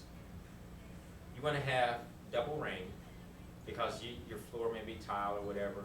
One ring may not make it, which means you'll have a leak across the bottom of your floor. They call them jumbo wax ring. Jumbo wax ring, or you buy 2 cheap ones, little bitty ones. And you wanna buy long toilet bolts. You always have those. And you wanna have, here's another key, you wanna have double nut. Little screw on things and screw. Why do you do that? And double washers. Because when you're messing with this stuff, and you're holding a toilet up there, and you're trying to get it on, and the little screws go from side to side, and no one's there underneath holding it up for you, you're sitting there, no. You put the screw in, and you screw it down with the washer. It's tight. That's the first nut you use. The underneath the toilet. So it sets up, and it's firm. You know what I'm saying? You put the washer on, and you screw the one bolt all the way down. Now it sets up, it's firm. Then you just put the toilet down. Then you use the next washer and bolt and screw it down. Okay? That saves you so much frustration. It's ridiculous. So then if you use lock bolts, do they stick out the top? Yes, Can you cover them? you have to cut them The off. little thing? You just cut them So off. you have to cut them off. A lot of them now, you can take pliers, you like your vice grips, and you can just bend them and they'll just break. You just gotta be careful. So you don't break. Yeah. Okay. You take those saws off. Yeah. Move this one. Go back for it, but don't go crazy or you'll hump here. And then you don't wanna over tighten either, cause then you crack it and it's, you crying. Okay, but that's toilet. You definitely wanna do that once you, flooring in the bathroom, lights, how you put a nice light bar, nice flat mirror, or the open medicine cabinet. Window screens, you always got a cracked window or screens that you gotta pay. You can rescreen screens yourself if you know how to do that, but otherwise you're gonna spend $20, $30 to rescreen. Penny windows, who I use, they're expensive. The cheap ones is your True Value or Handyman. They're typically cheap and you get the same day turnaround. I know there was so much difference between Handyman and Penny But windows. what is Handyman the name of a business? Yes, True Value Handyman type. It's a Hardware. hardware store. Okay. Hardworking. Yep. It's a True Value hardware store. Right. I forget who they are now in the city, but you'll find them around. You're gonna spend $500 getting your yard done, cleaned up, landscape, removing your trash, throwing it away. Pretty easy. Well, I have a semi-personal question. Yeah. With the last storm, I had some of my soffits fell off, like probably 3 yards of soffit fell off. Can you get somebody to just put it up, or do you have, if it's bent a little bit, not bent a lot, but you can get somebody who would just stick it back up there? Probably a painter would do that. He has ladders and you have 2-story building, is that what you're talking about? Or is it a Well, yeah, it's like 2 stories, the basement's above the ground, and so then there's a story. Some roofers do it too. Roofers, painters, gutter guys typically won't. Gutter guys, I'm not having good luck with gutter guys. They- Okay. Just wanna do good. Yeah, they wanna do the whole job, they don't wanna do a little bit, they wanna do the whole job. Well, I'm just surprised I know that that thing's called soffit. It is, and you own it. See how much you want? Now, then you got $1,000 miscellaneous, that's just stuff, their permits, their insurance, a door locks, just permits, just stuff that just kinda add up that you're not really thinking about. So that's a $7,000 just remodel on a basic house. That's just what I find pretty generic. And that's you not doing the work. What was it? Is what- I was trying to add it up. What'd you say? Did you say 7 grand? Yeah, Okay. It was like 6,700. close. The only difference on the 3 weeks is you got 2 guys, 3 weeks, so you're looking at, what is that, $1,000, $3,000 in just labor. That's what I think, $6,000 in labor. And those are just kind of ballpark. We're gonna lock them into the number of weeks and days that they're gonna be done, you're gonna give them their list. And then they're gonna agree, yes, I can get it done, no, I can't get it done. And if they go over, Penalized. it's just their deal. When you say penalized, what do you mean? It may be $50 a day or $50 a week. Discounted rate, whatever. Oh, just got it, I'm gonna tax you on your final check, I'm gonna take it out of your check. Oh. He hasn't paid them the final week Right, yet. okay. So how do you do that when they start the job? Do you give them the first week? I usually give them And then enough to skip get the started next first week week, and and I then- usually buy the materials, or have the materials show up, or pay your Home Depot, because your first week, you don't wanna get the whole, I don't buy the whole house worth of materials and say, here, go take all that over there. One, they might steal it, somebody else might come in and steal it, usually get them a week's worth of material to get them going, because I wanna see if they really can do what you say they can, if I'm not using these people before. And I'm gonna advance them just enough that they can pay their people the first week. That's it. He's gotta trust me, I gotta trust him. And that's how I typically do it. But your painting is usually the first deal. You're gonna demo everything, paint. So I mean, you can tell whether they can paint or they can't paint, you know how to demo or not. Some guys will come here, 15 guys on the job site, I'm gonna do it all in one day. No, I don't want you to do that. I ain't had the experience that one time. So you give them like the full 500 the first week in advance. I might ask them, what do you think you need first week? They might say a couple $100. Some of them might say nothing. I just, it just depends. Some of the more, well, I know some that they'll just say, they'll float it, so you pay them later. Right. Some of them. And that shows that you've got a real good crew. And they may be a little more costly. Your cheap ones, your cheap people are gonna wanna get paid daily. And like, I'm done today, I wanna get paid. And those are, what you getting when they say, I gotta get paid at the end of the day, you know what you get. So don't be upset if, things don't turn out the way you thought that they were going to turn out. So would you say the Horde Avenue house is small or large? Small. I wouldn't put more than like $4,500 in that property. And there's a couple other things, you have 2 window units in yours. You got refinishing in yours, floor refinishing, so it's a little bit different stuff. I still wouldn't spend more than $4,500 on that. How big is it? 800, 900 square foot. So what do you, I'm sorry, go ahead, you go ahead. I'm just asking for pictures whenever you guys get anything, if you have. So what do you think is fair for floor refinishing? Say that again? What do you pay for floor refinishing? I got 2 different floor refinishing standards. One is a rental fix, and that's usually like $300 for like a 900 square foot area. They know they're not picking up anything, they're not filling anything in. I basically want them to rough up the current haze that's there and put their new top coat that's really nice and it's hard and all that other stuff. If one coat or however many coats they do, usually one coat. If I'm doing a real retail fix, it's usually $1,200 for the normal 1,600 square foot house. And they come in, they sand it, they sand the medium, they sand fine. They'll repair usually a room if they need to. 2 coats. And I use hardwood floors down off of South City. Charlene, she's excellent. Where's that at? South City, named Charlene, Is it on Hampton, or is it I on don't Kings Highway? I think so.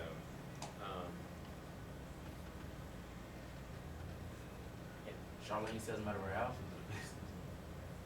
upper house pretty much.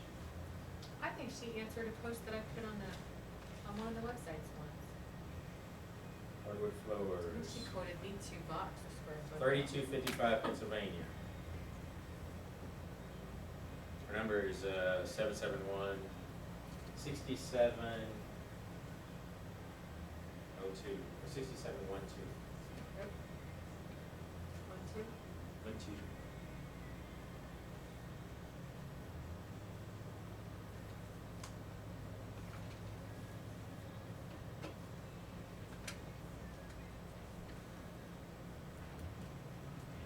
12. Alright, Carson, that give me a new computer. Got you one right here. My screen won't come up. How do I make my screen come up? It's up. What do Your you mean? screen's up on the wall, is that what you I want? can't see it here. Oh. Oh, you have to go farther. It's a function, Shut down. it's like all You guys are functions wrong one. something.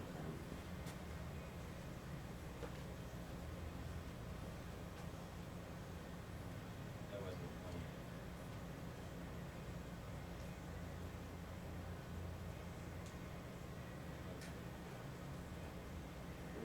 Oh, thanks. Let's go back.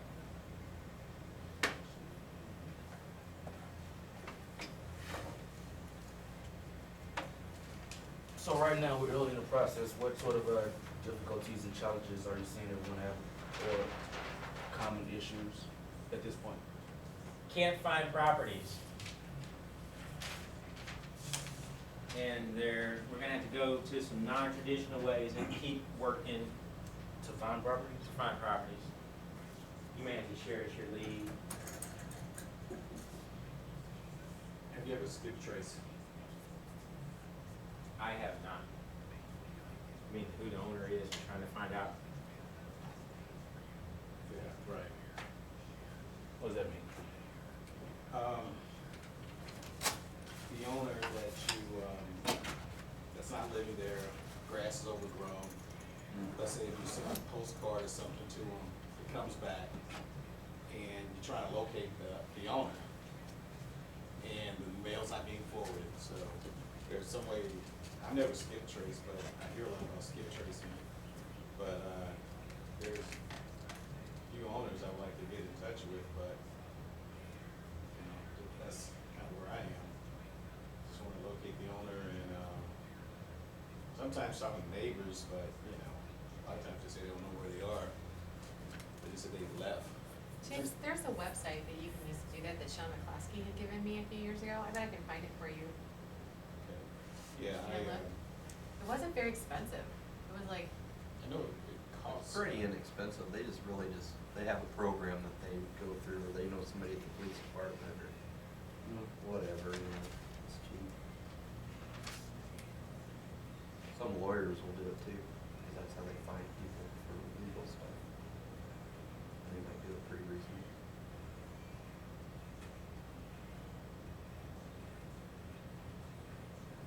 Okay.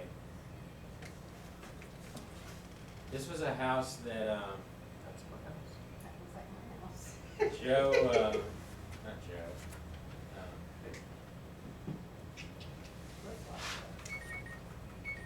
Cleveland, Chris had. Oh, this one for 23 or? Yeah, he first told me I could have it for 24, he bought it himself. 3 bed, 1 bath? 3 bed, 1 bath, finished, I mean, it really wasn't anything you needed to do. I don't know what he did with it. Electric needed to be upgraded, but you didn't have to. This is a short sale I'm kinda working on right now, it's on West Florissant. I need serious help, cause I can't get in touch with the bank people. Get in touch with them, and they say, why didn't you pack it? I say, I sent your packet, and they say, we can't find it, I sent it again, you know, all that crazy. But, it's a decent house, there's other pictures that go with it. This is a house that we could buy for $16,000 that, Mike Larimore showed me. I'd have been all on it for 16, needed a new roof. There's the inside kitchen counter. Not bad, it's got the built-in, I don't like built-ins, there's other pictures too, I'm just showing you the quick and dirty. This is that house that Melanie is looking at. How much would you guys have offered a price on that house? Is that the weird house? No, that's a nice house. This is a 1.5 story split level.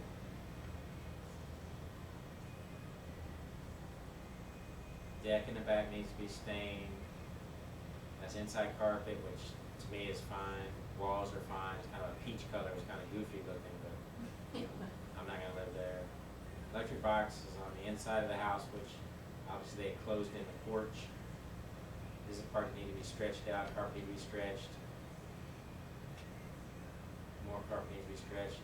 Breaker box was a Federal Pacific, but it was decent. That 20 years old maybe, furnace. I didn't notice the transformers on the outside of the furnace, but anyway. It's okay. Hot water heater, it's aged, but it's okay. Basement, bathroom was okay. Upstairs bathroom, the flooring had been replaced, but it had some wallpaper on this side and mirrors, you know, Why do they have plastic wrap over the toilet? so that you can't use it. It's been winterized, Oh, okay. so you won't use it. Pranks, Joe. Somebody's pranking somebody. There's the countertop, which was okay to me. The cabinets was okay. The dishwasher was kind of foul since it's brown, One of those. but you know. That's a 1970. Yeah, so it's old. It matches the countertop. It does. And then the flooring, you can tell if you're gonna keep it as rental, the floor is intact. It's just outdated. And, you know, you could put new flooring right over top of it. So would you in that one? Yes. If I would retail this, I would upgrade this. I'd keep the cabinets, I would put different hardware on it. Countertop is kind of up for grabs. I put a new dishwasher in, for sure. But it's not bad. Range macro. This is the house right around the corner from that house, you know, once again, 2 blocks away or so. How much is this one? That one had, we don't know, it's just one I saw. Need to do research on it. We saw one across this street. This is the one that she's talking about putting an offer in, what's the highest and best that you're gonna ask. This is a house that probably retail for 60. It's got nice siding on it, the roof is nice. It's got a nice walk-through, you know, covered garage area, nice deck in the back. The windows look okay too. Yep. The flooring, you can't tell, it's not horrible condition, the floor is in good condition, you can tell. The kitchen cabinets, those are solid oak cabinets, might need new, you know, pulls. The tile in the back is kinda ugly. You could get away with painting that, but you can also, if you're gonna turn the kitchen around, you gotta take the wall out anyway, so. Tear that down, cause that tile is not up to date. Kitchen countertop, there's nothing wrong with it, it's just plain, not a selling point. This is that kitchen that you would, this is the kitchen is over here. So you'd bust down this wall and wrap the kitchen around and stop, or take this out and put one door in and go on around to that point. I probably would mess with the windows, but I would knock it around and open it up to the doorway. Hey Tim, Yes. do you have a feel for what it costs to take out a wall like that? Yeah, I know. A hammer. And a big dude. Yeah, I mean, the taking it down is not a problem. We have to Yes. make sure it's not a weight-bearing wall. Right. And if Do it you know how to is, tell it? No. If there's a wall, like underneath it in the basement, it's a load bearing wall. If there's nothing below it, you can tear that thing out. Or you gotta put a header in if you tear it out, if it's a load bearing wall. a lamb beam, what we're talking about is laminated beam, or you can make one, depending on what the span is, if it's 10 foot or whatever you can do. Like a 2x10, you put a piece of plywood in between it, you gotta nail it, and post it, set it up.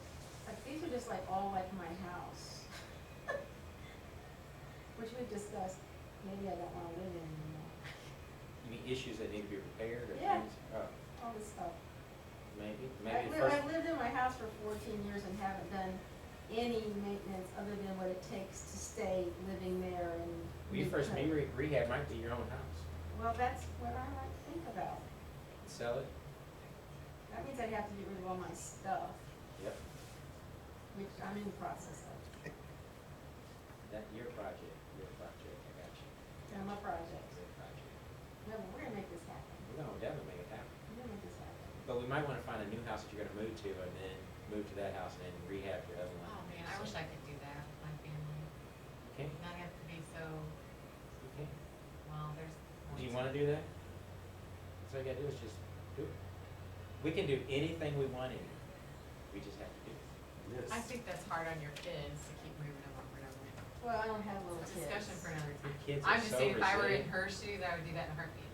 Your kids are so resilient. I moved a lot as a kid, I'm trying to. My, Yeah, but I have one in special ed and we're tied to a school. Oh. It's too hard.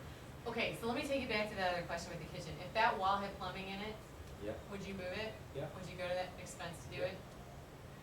I got the best plumber in the world, Awesome. so plumbing is not an issue. When you come down through the basement, it's either gonna be, you know, the one wall or the other wall. Right. And you gotta tie in and go out, so you're just gonna hug the rafters in the basement and go down where it was originally, or you jackhammer down on the floor and connect it anyway, so I mean, that's not a problem, that's not a problem at all. A lot of plumbing is knowing how to do it to code. well, we're seeing a lot It's of not that single-family expensive for homes here. materials, a lot of time. Can we do the same thing with condos? What's the question? We're seeing all these seem to be single-family homes. Can we do the same sort of rehab, with condos? Yes, let me show you one.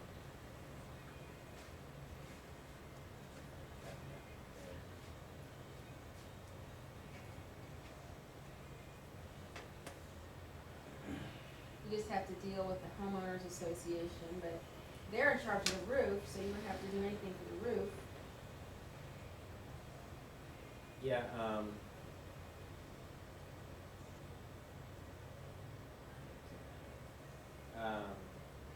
yeah, the homeowner association, they're gonna give you a big old thick package that you can do and what you can't do. CCNRs, Right. at least that's what they're called in California. But here's the deal. When you rehab, you shut the door. You do what you need to do. And they don't come in and inspect you. You get an inspection by the county or whatever municipality that says now you can occupy. They're only concerned that you got an occupancy permit when it's done. And that's pretty much it. I don't have pictures on a different. That's okay. But yeah, it's the same rehab. We put a new bathroom in one of them. I was gonna show you. I believe. I need to show you Carson's photo for today. My photo? Yeah, I took one. Did two. See on the perfect photos.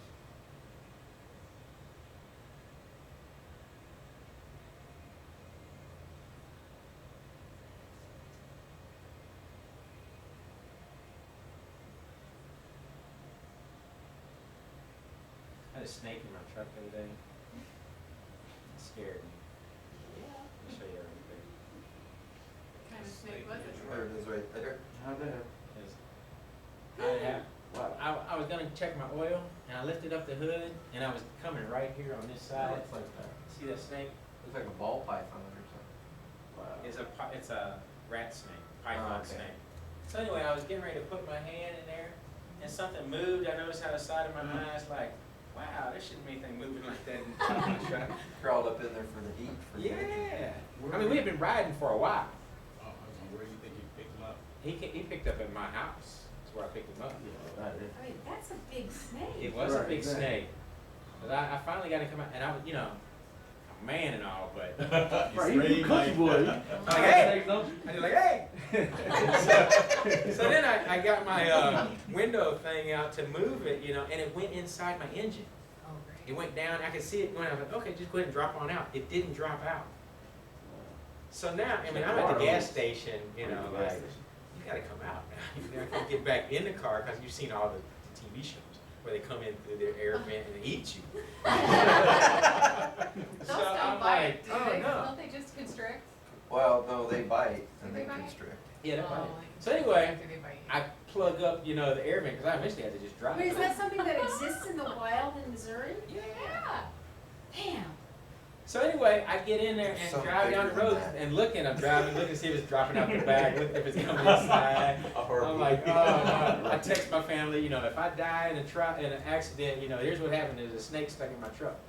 So Thanks for eventually, driving. it came, I stopped, I don't know, maybe 2 miles down the road, and I'm looking all over the engine again, and I'm looking right above the wheel hub, he's just sitting there looking all coiled up.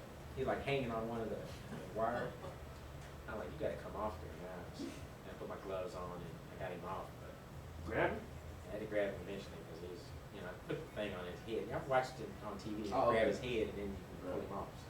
Oh, no, I would not be. Oh, yeah, grabbing stick, he this just kid's beat. head. Well, he had gloves on. I know. Right. Just look at it. He's like the crack guy. Right. So anyway. Trailer for sale. Is that yours? Yes. There's a commercial building for sale, $60,000 in Pagedale. Brooks Bible College, been working on. And here is Carson's house he's gonna put under contract. Now, it don't take too much to figure out, that's worth $21,000. Oh, wow, Where is it? yeah. It's in, Is it Glasgow Village? Glasgow Village, unincorporated county. Garden. I like the house. I know, I had one on one street over on Ben Nevis that I sold for like $85,000. So when the market was decent, so I know at 21. And it's nice. I mean, you can tell the renters took care of it. How much work does it really need on the inside? Can't need much. I mean, say you gotta paint it, you gotta put carpet in it to rent it out. $3,000? Maybe. Shampoo it and whatever. I'm cheap. Yeah. So anyway, A it's lot of a those good deal. houses were rehabbed not too long ago, right? Oh, yeah. I would imagine. I mean, the renter's still there.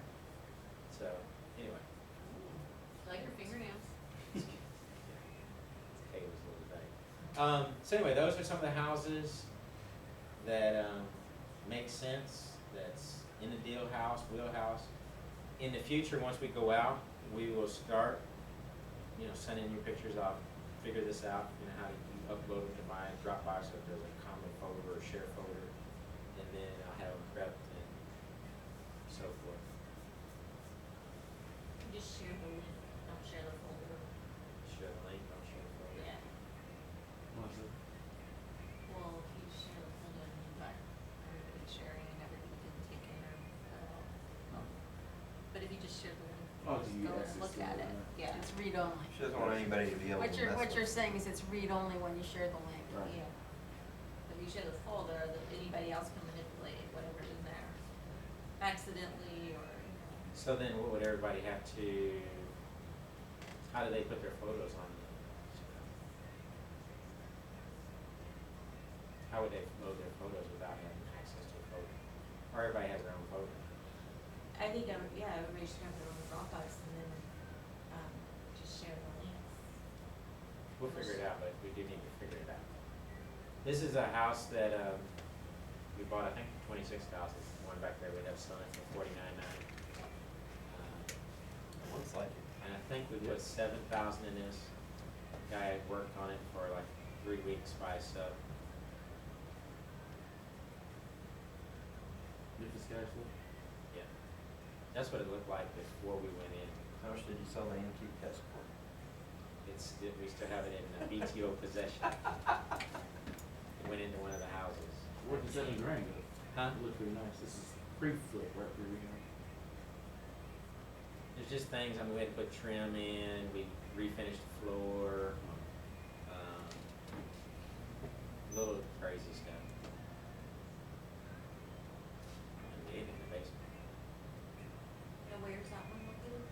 Bell Fountain. Ashbrook. It's, Bell Fountain and Chambers, basically. We spent probably $600, just stupid stuff. Bell Fountain, you gotta be careful, because Ted Stockard's there. You will. Is he the inspector? He's the All inspector. these things. He's been there for, Dirt was here, and then there was Ted, and he's still there. These are the beginning pictures. Anyway, just gives you an idea. That was then. That house probably now is 30,000 to pick it up, but it's a nice house. See our fix? See, it wasn't shoddy fix. You didn't think it wasn't James? No, you'd be okay with it.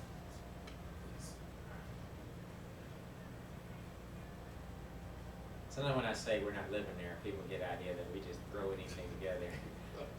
You know, just, Look pretty good. it's just, I don't want the guys to stay all day long trying to make it pretty like he's doing a, you know, Chesterfield fix when, you know, just paint the walls, man, get on out of here. This is the before picture.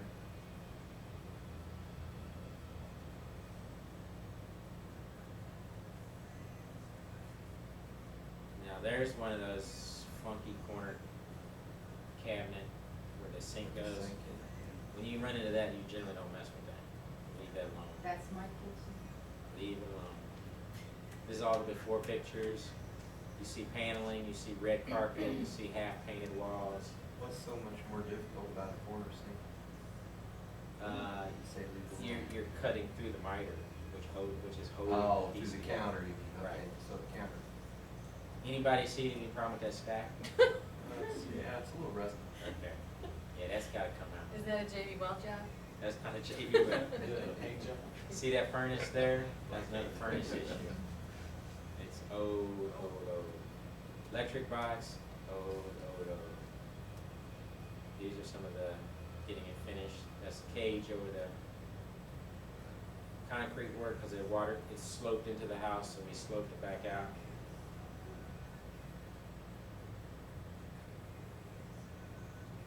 Floor is refinished, but you can still see the dog spot in there.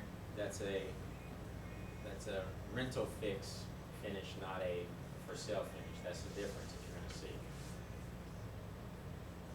Just painted the walls, new carpet down in the back, and painted the paneling. You notice that? Paneling's still there, just painted over top of it. Bathroom, Tiles. there's that vanity. All we did was paint that drywall in the back. Left the floor the same. That's a fix, the rental fix floor. Basement, we painted the walls, painted the very back part. Now here's something I haven't told you. When I do, I forgot to turn this off. When you get paint, you can go to paint stores and get the Oops paint really cheap. I just mix them all together, and whatever color that is, that's the color of the basement floor. It just is. It's cheap. Oh, so then you just paint the floor with whatever it is. Yep.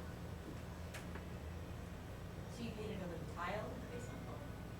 If it needs to be. This we didn't paint that area, but I have painted the tiles, yes. So then do you use primer? What kind of paint are you using? The Oops paint. Whatever the Oops is. So it doesn't matter, I mean, it doesn't wear off? You don't have to redo it? You just wanna make sure the floor's been swept and cleaned and then. It just gives a nice, fresh, clean look. Is it You gonna put scrape off? Yeah, it's you gonna put scrape it- off You anyway. put a little texture in it, like so people don't slip and fall. You know? Favorite shoes, huh? And there's a new hot water tank, new furnace, and that new plumbing. That's the finished product. Anyway, that's the beginning. Does that house have a pool? It had a pool in the beginning, we had to get rid of it. What does that cost? Do you sell it? It was, hey, come make that pool disappear. I was like, Put it on free on Craigslist. Yeah, I tried to do that at first, but it is more of a problem than it was. So I just said, hey, here's $200, make it disappear.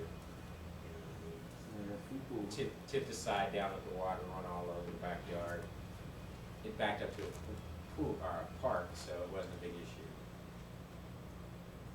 And you can see that was the bathroom we renovated.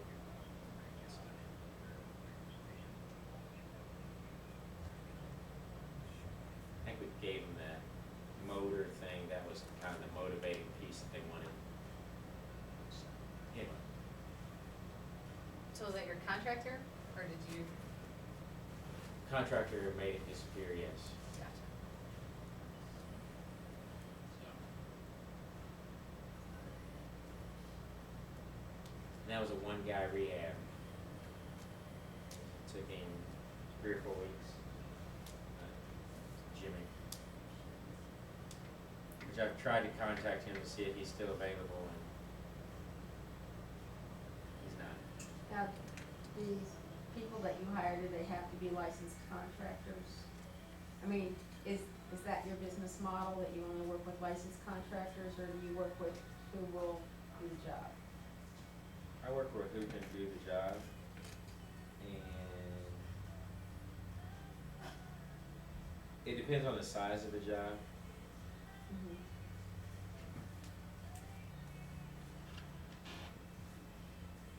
If you're doing a big old rehab, it might make sense to have them licensed and bonded, but that's gonna make your price go way up, Mhm. so you just gotta. There's a lot of guys out there that do work that aren't licensed, bonded, and don't have insurance. More You than- might want them to have more liability than you care insurance, to know. but other than that, Yeah. you're gonna look at what kind of track record do they have they done more than 3 rehabs, just things like that, but, Well, the reason I ask is there's a person up the street from where I live, and I know that she has a, immediate Oh, is right. critical. Okay.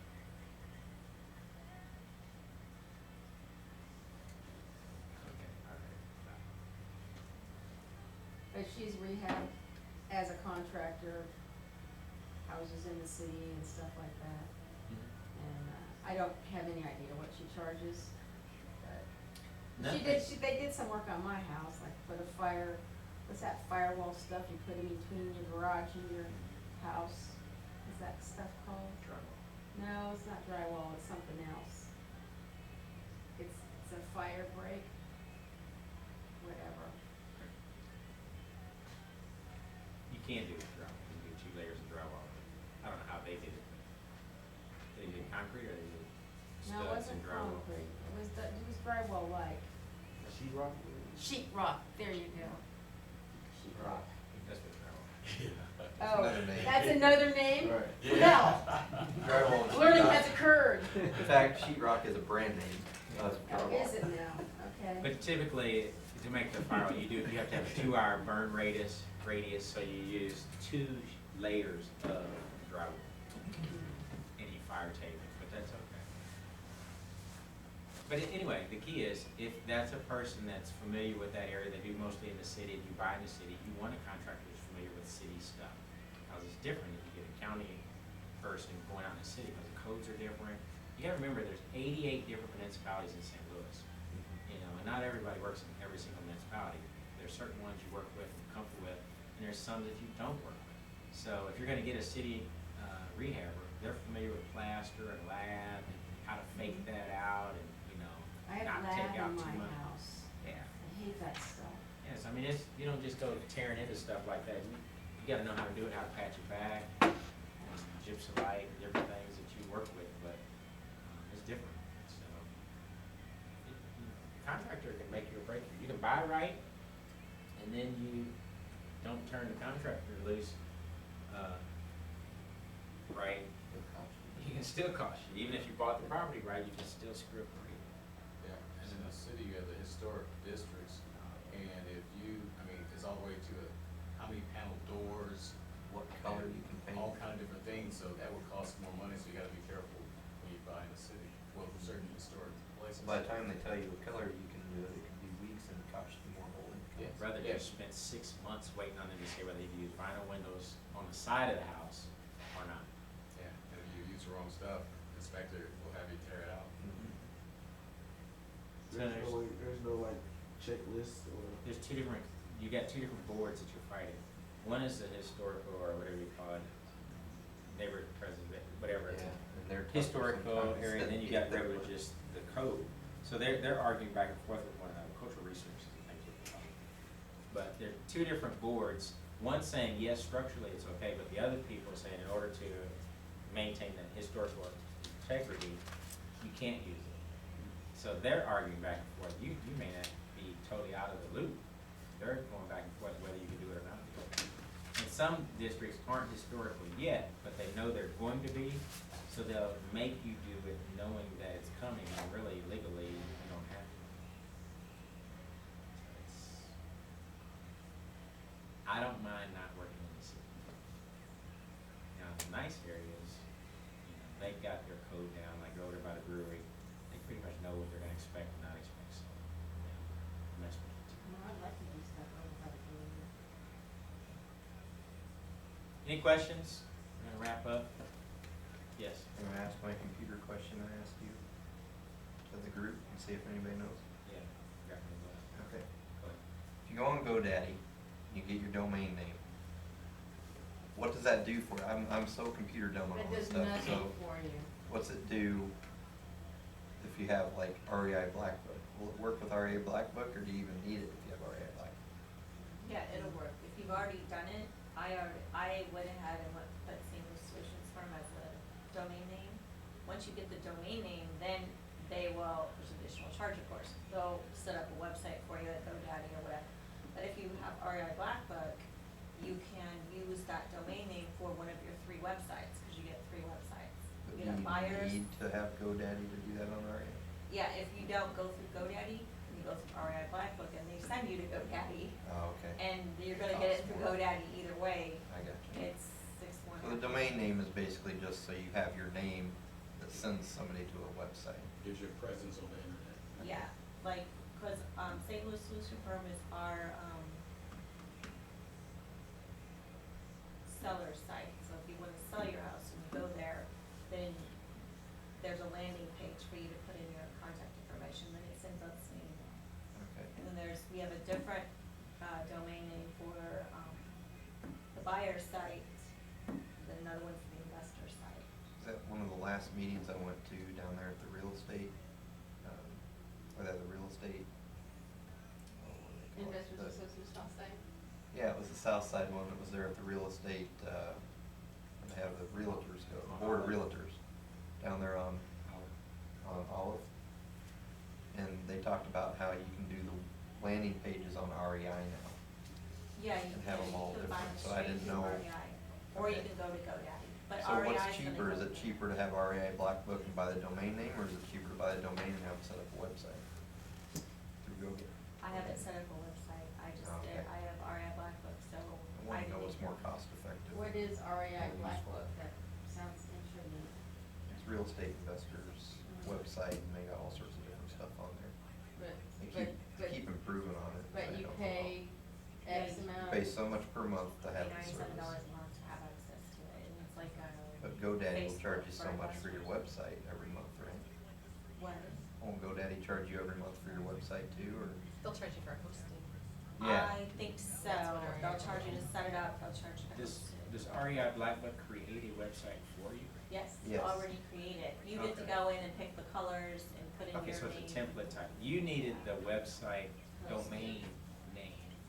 So I just need to go to GoDaddy and then, Do you already have REI Black Book? no, but I'm Oh. thinking about getting it, and I wanted to know if that would work with that. Why would you get REI Black Book if you don't already have it? Because it's got all sorts of stuff on there that might be beneficial. It's got the landing pages, it'll help you track how things come in, So your what- leads. You can automate your leads, that's the thing about it. I had only have that set up, I have it halfway set up, I don't have it all the way set up yet. But I haven't experienced a great, wonderful thing from it yet. Okay. But I would spend $97 a month just to have a website and other it's things. 3 websites and, which they're not even, I mean, I'm not using them, I'm not getting contacts from like the investor one yet, cause I'm not marketing that. I had a couple from the seller website, but, or maybe it was from the buyer website. But not a lot, not enough to justify the $97. Yeah. But we're splitting it, so it's half that. I'm just asking, because I I'm trying to understand. figure out the best way to set it up. Like, Yeah. if you had a lease option program, you could have everything automated through REI Black Book. They would Mhm. send out every, like, a couple weeks, they would send out the next email for your lease option program if you have needs for that. Let's see, that's where I don't know how to do all that And stuff. I don't know either, I'm For still my trying to age, I'm figure so it out. computer dumb, it doesn't even fun. I'd rather go out and do something than get on a computer. I know, yeah, me too. So, I have a hard it's time more sitting of a down in front of it computer. myself, but. There's just so much to do.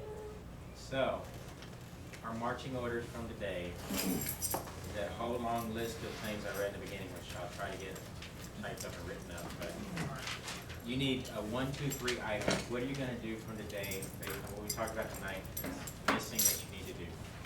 Operating agreement. I What? don't have that, I don't have the operating agreement yet. Operating agreement, Is the only place to get that really is LegalZoom?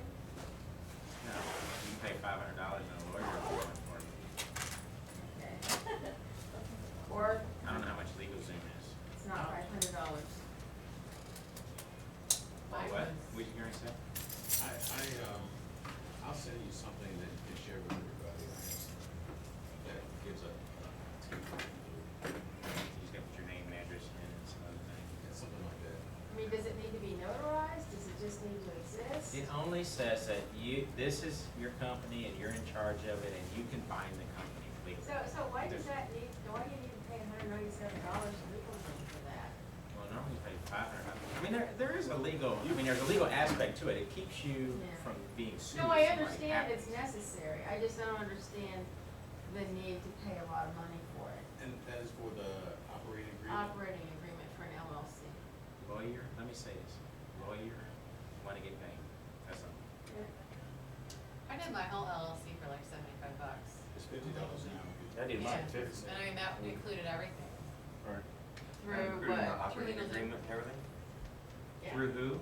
Through LegalZoom? LegalZoom. No, I might have bought it on sale or something. The I don't smallest know. package I You saw can go was straight to the Secretary of State, $197. Missouri Secretary of State, and purchase it, and you will get your certificate right away and everything. Yeah, but they don't do your operating They agreement. don't Yeah, do your operating operating agreement is agreement. They do your articles of organization, but not the Right. operating agreement. Correct. Cause I'm I was Don't you confused get on the that. operating agreement also? Well, I did my first LLC with LegalZoom. And then when I came back to Tim, now I went and set a couple of others up for my regular real estate business too. So I was just gonna use that same operating agreement, I was just gonna scan it. How much was it when you had? I think I paid $75 for the whole thing, That's But not it what was- it is now. like a year ago. That's okay.